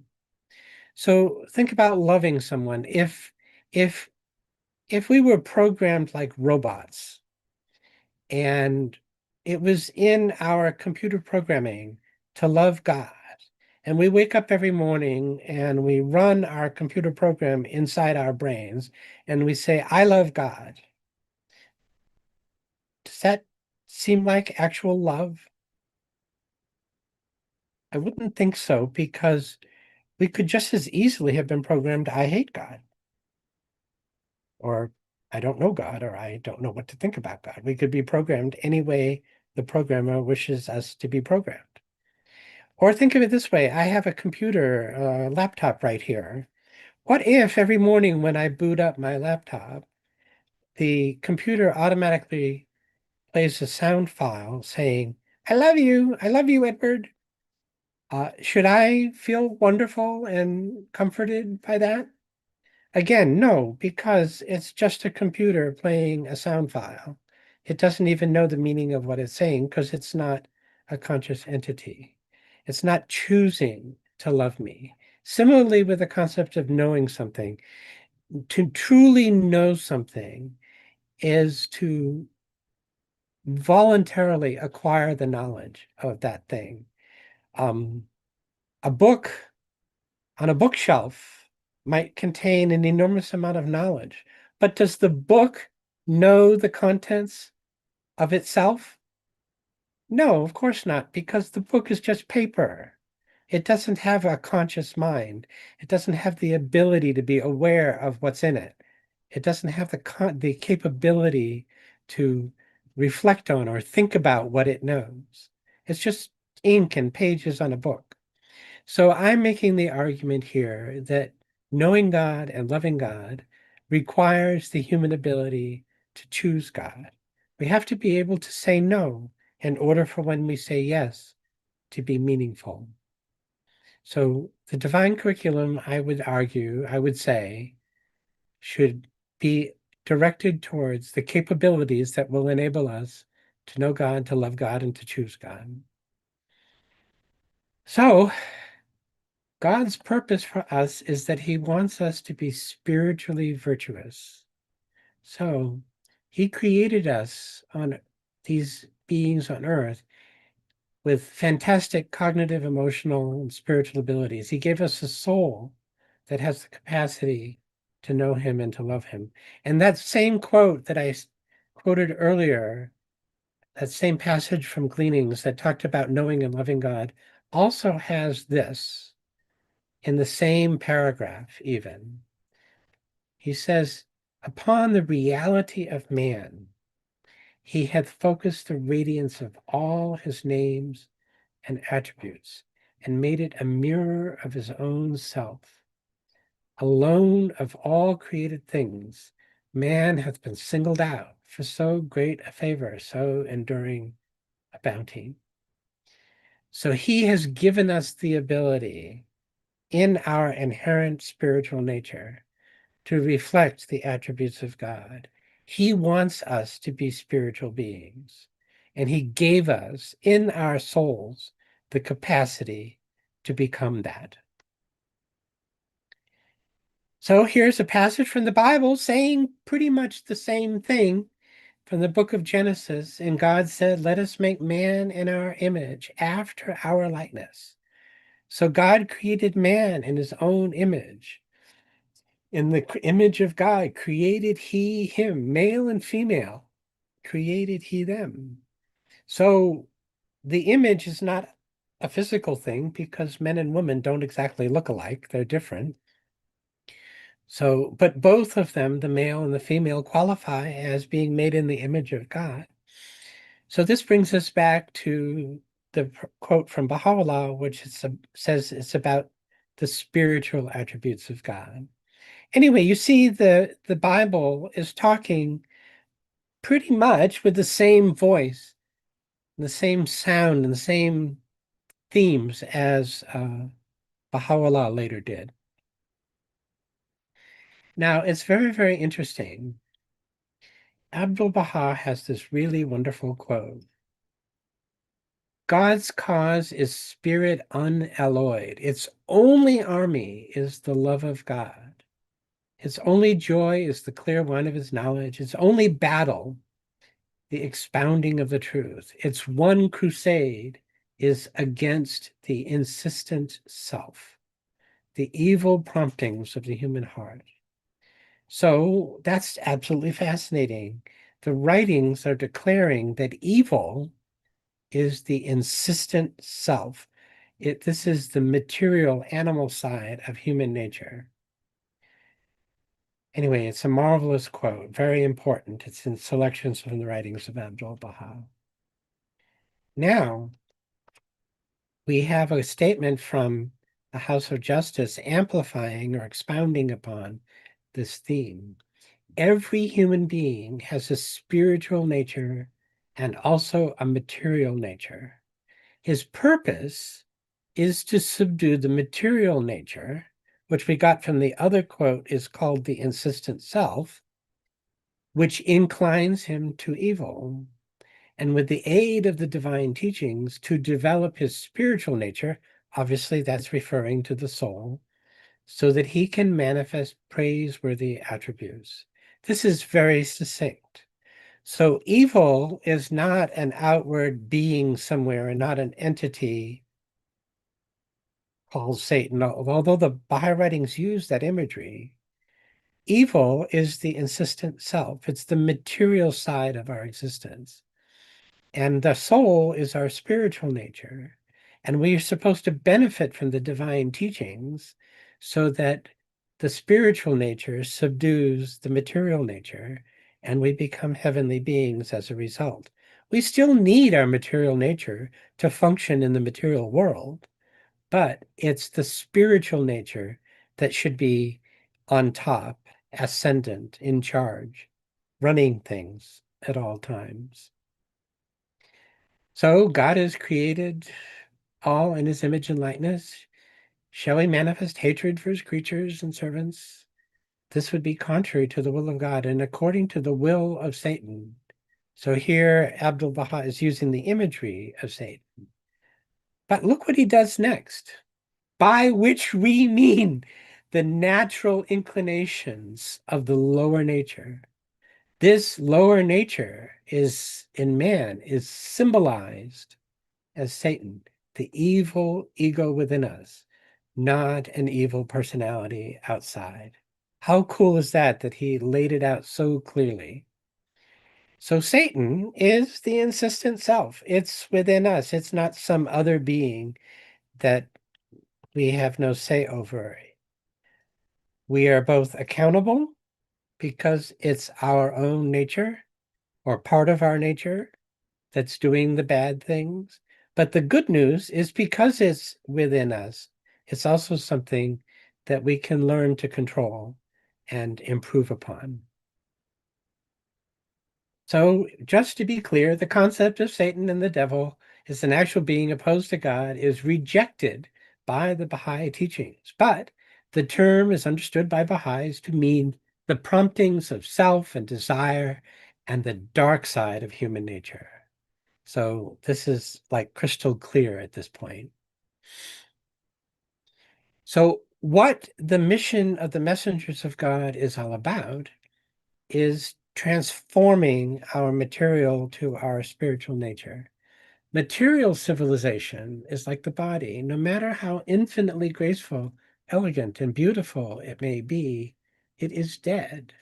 Divine civilization is like the spirit, and the body gets its life from the spirit. And a little further down, without the spirit, the world of mankind is lifeless. And without this light, the world of mankind is in darkness. For the world of nature is an animal world. Until man is born again from the world of nature, that is to say, becomes detached from the world of nature, he is essentially an animal. And it is this, and it is the teachings of God which convert this animal into a human soul. How about that? How about that? And by the way, notice that phrase, being born again. So if you want to understand what Jesus was talking about in the New Testament, when he was telling the people to be born again, this is what he was discussing. So we're here, the mission, the purpose of the divine curriculum is to convert this animal into a human soul. So now the Bab has some wonderful things to say related to this theme. He says, become as true brethren in the one and indivisible religion of God, free from distinction, for verily God desireth that your hearts should become mirrors unto your brethren in the faith, so that ye find yourselves reflected in them and they in you. This is the true path of God, the Almighty, and he is indeed watchful over your actions. So there's the sun in the sky, and here are two mirrors down below, symbolizing the human being, and our souls are to be like mirrors, reflecting the light of God, and we're supposed to reflect the light of God to one another, so that we see God's light, not God himself, but the light of God in each other. This is what the divine curriculum is striving to achieve for humanity. Now, indulge me while I quote a passage from my own book, the Bab Part 1. And this was a pretty useful summary, so forgive me for including it here. All people and all things are reflections of the same light of God, because there is only one God. So naturally, all the light originates from the same source. All things are united as recipients of his light.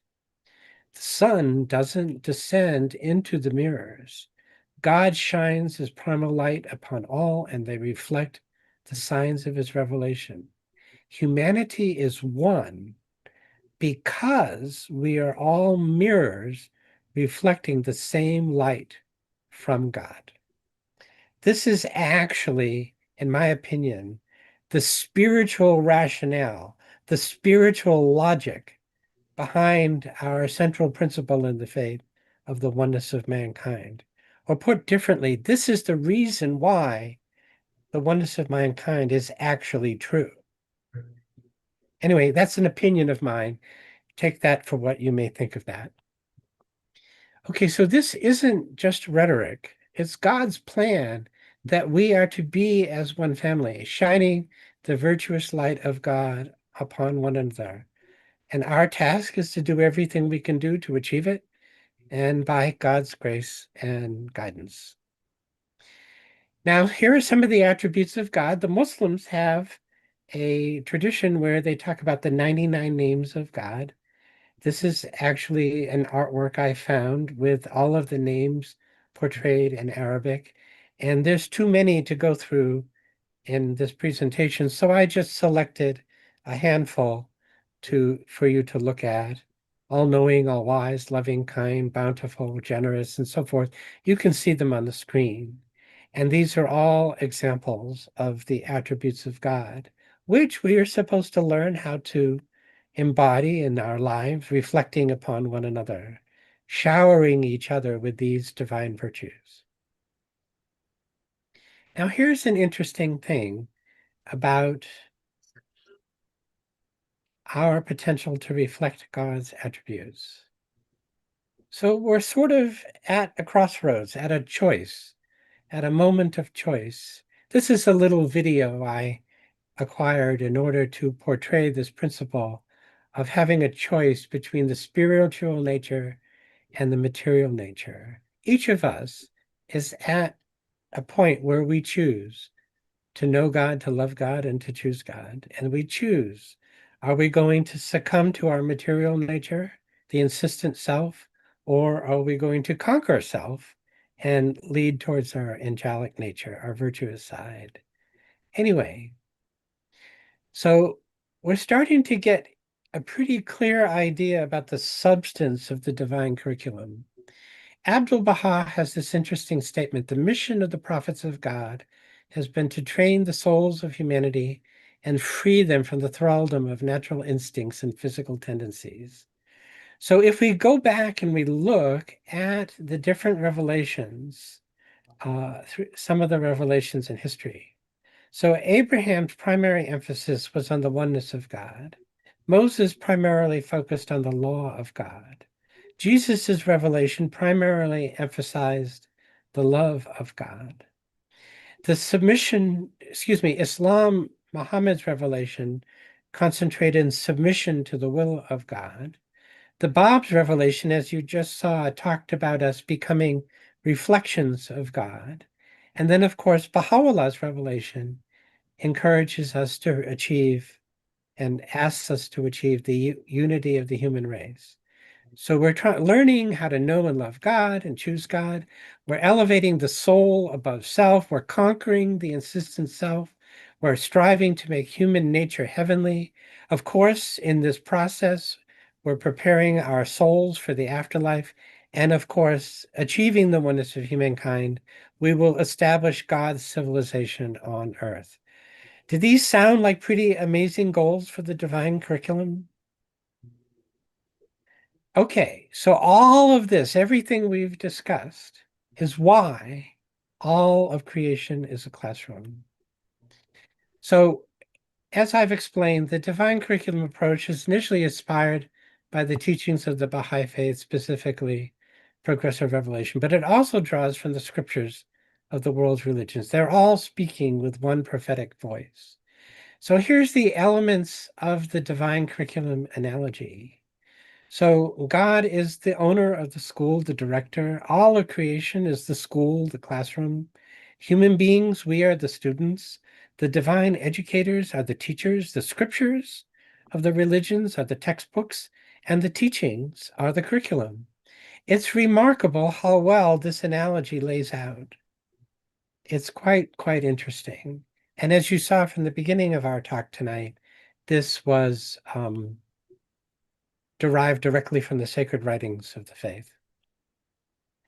So Abdu'l-Baha says, were it not for the coming of these manifestations, all mankind would be on the plane of the animal. They would remain like darkened in ignorance, and people who would have been denied schooling or never had a teacher.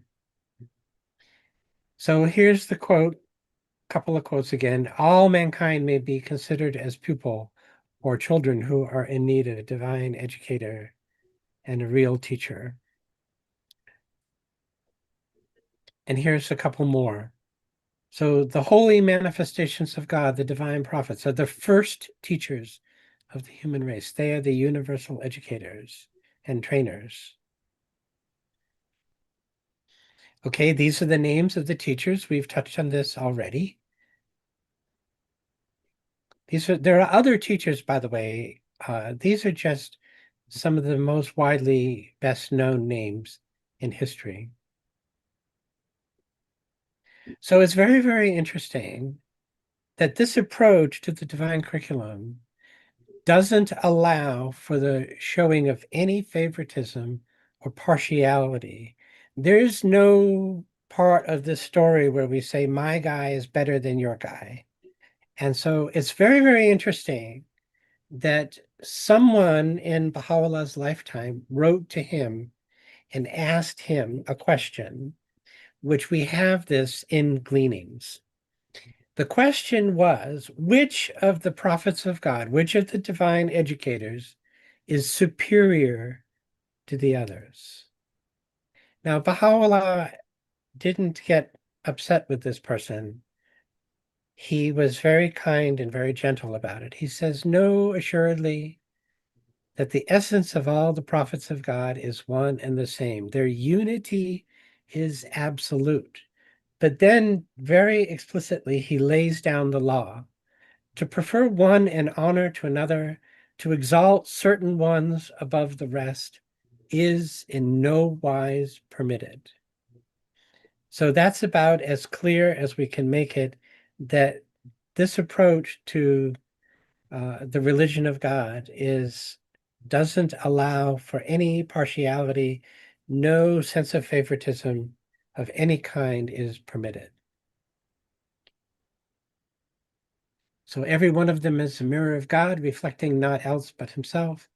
And then something Baha'u'llah quotes frequently, no distinction do we make between any of his messengers. So the absence of any partiality is quite clear. And here's a funny little cartoon that I came across several years ago, where Lucy and Charlie Brown are having a conversation. So Lucy says, I've been counting the suns, Charlie Brown. Every day I count a new one. I've got 12 so far. It's very interesting work. They all look different. And Charlie Brown says to Lucy, what would you say if I told you there was only one sun? And then Lucy says, I'd say you were crazy. Charlie Brown walks away. That's what I thought. And she says, I'm anxious to see what the one tomorrow looks like. And so, in the writings, the comings and goings of the manifestations of God is compared to the rising and setting of the sun. Each divine luminary is like a rising and setting of the sun. It's one sun at different times in history.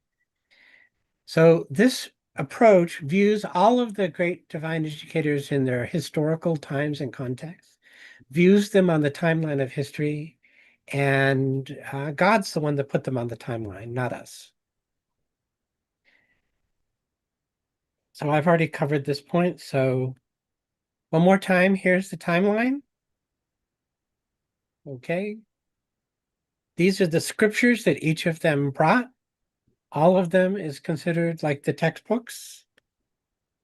And here are the teachings. Krishna emphasized duty to God. Abraham, the oneness of God and human life is sacred. Moses emphasized the law of God. Zoroaster emphasized good and evil and the importance of free will. Buddha talked about release from suffering. Jesus talked about the kingdom of God and love. Muhammad talked about submission to God's will. The Bab also talked about the next manifestation of God to come because he was so close in time to Baha'u'llah, and also the reflection of God. And Baha'u'llah gave us the oneness of humanity. So this is all based on trustworthy sources. We have not undermined our loyalty to any of the previous messengers. Everything that's unique about the previous messengers is appreciated. The founders are praised and never belittled, and this knowledge is shared and passed on from age to age. So now the divine curriculum recognizes both the similarities and the differences, the unity and the distinctions among the messengers of God, and over time, an entire curriculum has been taught. Here's a little more detail. I'll just leave it up on the screen for a few seconds. And these as well.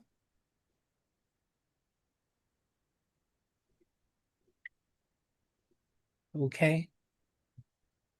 Abdul-Baha was explicit along the lines of Baha'u'llah. No differentiation is possible in their mission and teachings. They are all reflectors of divine reality. So when we think about the mission of Baha'u'llah, Abdul-Baha is also telling us that all of the previous prophets were on the same mission, just at different stages in history of the same mission from God. The cumulative effect has been enormous, transforming and training humanity. We have edified and elevate the human soul above self. We're learning gradually how to conquer evil, the insistent self, making human nature virtuous, and establishing a divine civilization. Doesn't this look like a fairly comprehensive curriculum to you? What do you think? Very.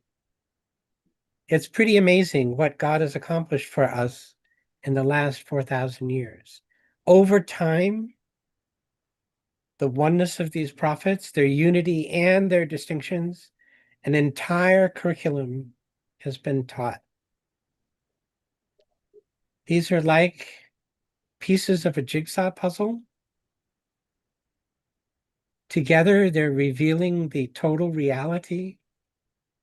And I use the image of the earth as a symbol of reality.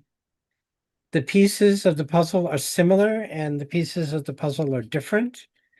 Each part of the puzzle reveals a part of the picture. Every piece sets the stage for the ones that are to come later. So there's continuity. Every piece builds on what was revealed before. So there's continuity again. All of the pieces are essential. None of the pieces should be left out. And the divine educators are gradually revealing the entire divine curriculum. So every time a divine educator comes into the world, they establish a covenant with all the followers, calling for their acceptance of the next revelation and the next book. This is referred to in the writings as the eternal covenant. So ideally, if history had gone in the ideal direction, each grade in the divine school would have gone in a straight directive path without deviation. So you get to the end of one dispensation and a new manifestation appears. Wouldn't it be wonderful if the next manifestation didn't have to face opposition and persecution, and the followers just took their promotion in the school of God and went on to the next stage, and then the next stage, and the next stage? But everybody knows this is not what happened in history.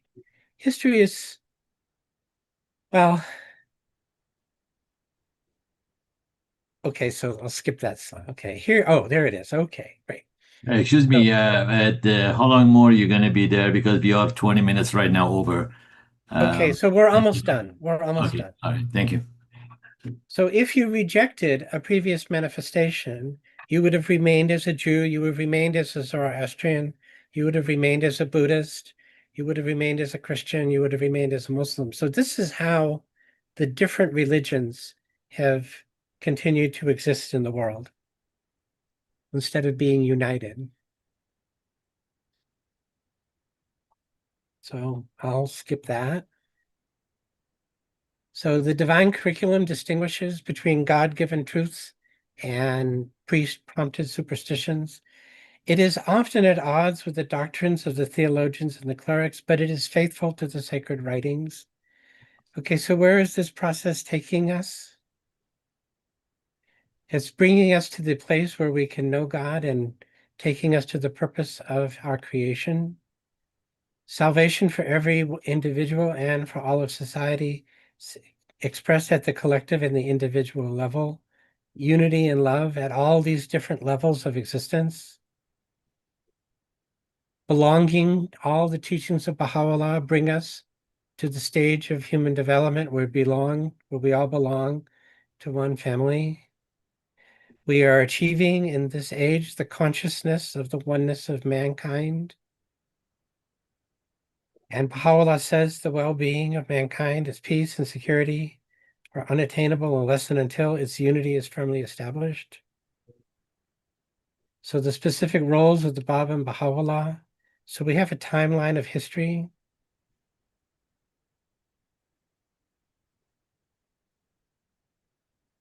And that's roughly a 6,000 year period of preparation. Now, this graphic doesn't show all of the messengers of God in history, and it's not drawn to scale, but it shows this 6,000 year period during which many manifestations of God appeared. And then Baha'u'llah's dispensation is from 1844 to the present. If it's a 1,000 year period, we have completed maybe about 18% of the dispensation of Baha'u'llah, and there's somewhere around 800 years to go. And this is where we are in history. So the central teaching of the faith is the oneness of humanity. And Baha'u'llah says, yet so it shall be, these fruitless strifes, these ruinous wars shall pass away, and the most great peace shall come. So the dispensation of the Bab and Baha'u'llah is to bring us to the stage of divine civilization. Literally, we're talking in this age of establishing God's kingdom on earth as it is in heaven. And what Baha'u'llah and the Bab have done is they have inaugurated a period in history destined to last 500,000 years. This is what's said in the writings. And this is referred to as the fulfillment cycle. So way over here on the left, that Adamic cycle has been shrunk down to make space for the 500,000 year cycle. The Bab stands at the transition point, and Baha'u'llah is the first manifestation of God, this first divine educator in this 500,000 year period. So we've only accomplished a tiny little part of the 506,000 years portrayed in the scriptures. And we got a long, long way to go for the achievement and destiny of humanity to be fulfilled. Humanity is not going to destroy itself. On the contrary, it's going to have a very wonderful and lengthy existence. So I've already summarized this. And then Shugyafindi concludes his argument with this. Then will the planet, galvanized to the universal belief of its dwellers in one God and their allegiance to one common revelation, be acclaimed as the earthly heaven capable of fulfilling that ineffable destiny fixed for it from time immemorial by the love and wisdom of its creator. So actually, we are at the beginning stages of a very long and beautiful journey for humanity. We're really only at the beginnings of it. So thank you for coming to listen to my talk today, and I'm available for Q&A. And anybody who wants my contact information, here we go. Thank you so much. I'll leave that up Appreciate it. for a few more seconds if anyone Sure. wants to copy it, and then I'll stop sharing my screen. Okay, all right. If the friends there would like to take a picture of this information about the red, so and then today just we went a little bit over on time, but if maybe we can take one question. if anybody has any question from Ed, maybe we can take only one question if anybody. Well, I'm sorry that we went over Yes. time. Well, the thing is, actually, it was my fault because the thing is, when we talked about 1 hour, but it's okay. So the thing is, just actually was full briefed, and thank you Yeah, I'm for willing to take more all your if people presentation. want it. Yeah. Thank you so much, Ed. Appreciate it for your time, and then I'm gonna keep in touch with you for the future program that we will have with you. And thank you so much. Appreciate it. We Okay. learn a lot. Thank Thank you you. very much. Thank you very much. Bye bye. Thank you. Okay, friends, we were with Ed, our dear Ed. Um, thank you. Thank you so much. And then I have to thank Ruhiye Nuri, that actually she translated for us. And, it looks like some people, they learn a lot and they heard it. And it's very nice. Thank you so much. Okay, friends, let me go with the gallery view. Yes. Okay, so we went a little bit over. Actually, it is my things because actually I coordinate with Ed for 1 hour, and then we had some other programs that actually maybe we cannot make it. I was wishing that was talking to you a little bit more. So, how many people they heard Nuria? How many people? Okay, okay, that's good. All right. So I think right here in a separate computer, right here, we're hearing Nuria as well. It was great, and thank you so much, Ms. Azrandi. You did a great job. I think it was very flawlessly done. Those friends who they were interested, really, I think they used it. They actually. They had it and they were able to manage it, and I'm sure that the is going to be useful later on a lot for different programs that we have in our English session language. But the thing is actually. When I made this and then advertised it on Talariaran, I did not follow up properly on advertising. And I'm sure that some of our friends, they don't know that if you have a program tonight, because everybody getting used to it, to have Monday and Tuesdays, and today is Thursdays, as the most probably some people, they don't know that we have a program. But I'm going to do a little bit more advertising and having some other agents to take care of this one in near future. But as I said, we want to have this kind of a program, and then having our young generation to participate for the talks. And then in future talks, we have to be a little bit more organized in order just to have some time, ample time for you guys to coming up with Q&A. We were not able to have this Q&A tonight because we didn't want to interrupt because the topic was excellent. He did a great job, and then really I did not allow myself to disrupt the talk. So. But thank you so much for all your participation. The feedback from you guys, we will discuss it in on Tuesday next week. Of course, I have one one announcement. Hold on, let me disconnect myself from. Hold. Okay, so the thing is because of this interpretation, that one is already gone. Um, yes, we. Last week on Tuesday, sorry, Tuesday this week, this coming week is 21st. And I believe that's the Res 1 events and then election events everywhere. And most probably we will not have program. I have to check again, but most probably we will not have program. and we will go to for the Monday. Actually, we do have some rerun, and I selected already good rerun for you for Monday. But Tuesday, most probably, we won't have the program. We're gonna go for next week, Thursday, and meanwhile, we do have the programs to the Sydney time. It still is going on. Last night it was a glitch. It has a little bit of problem again. So tonight, I hope that the problem be solved. And then on Saturday morning, Sunday morning at 10:30, at 9:30 a.m.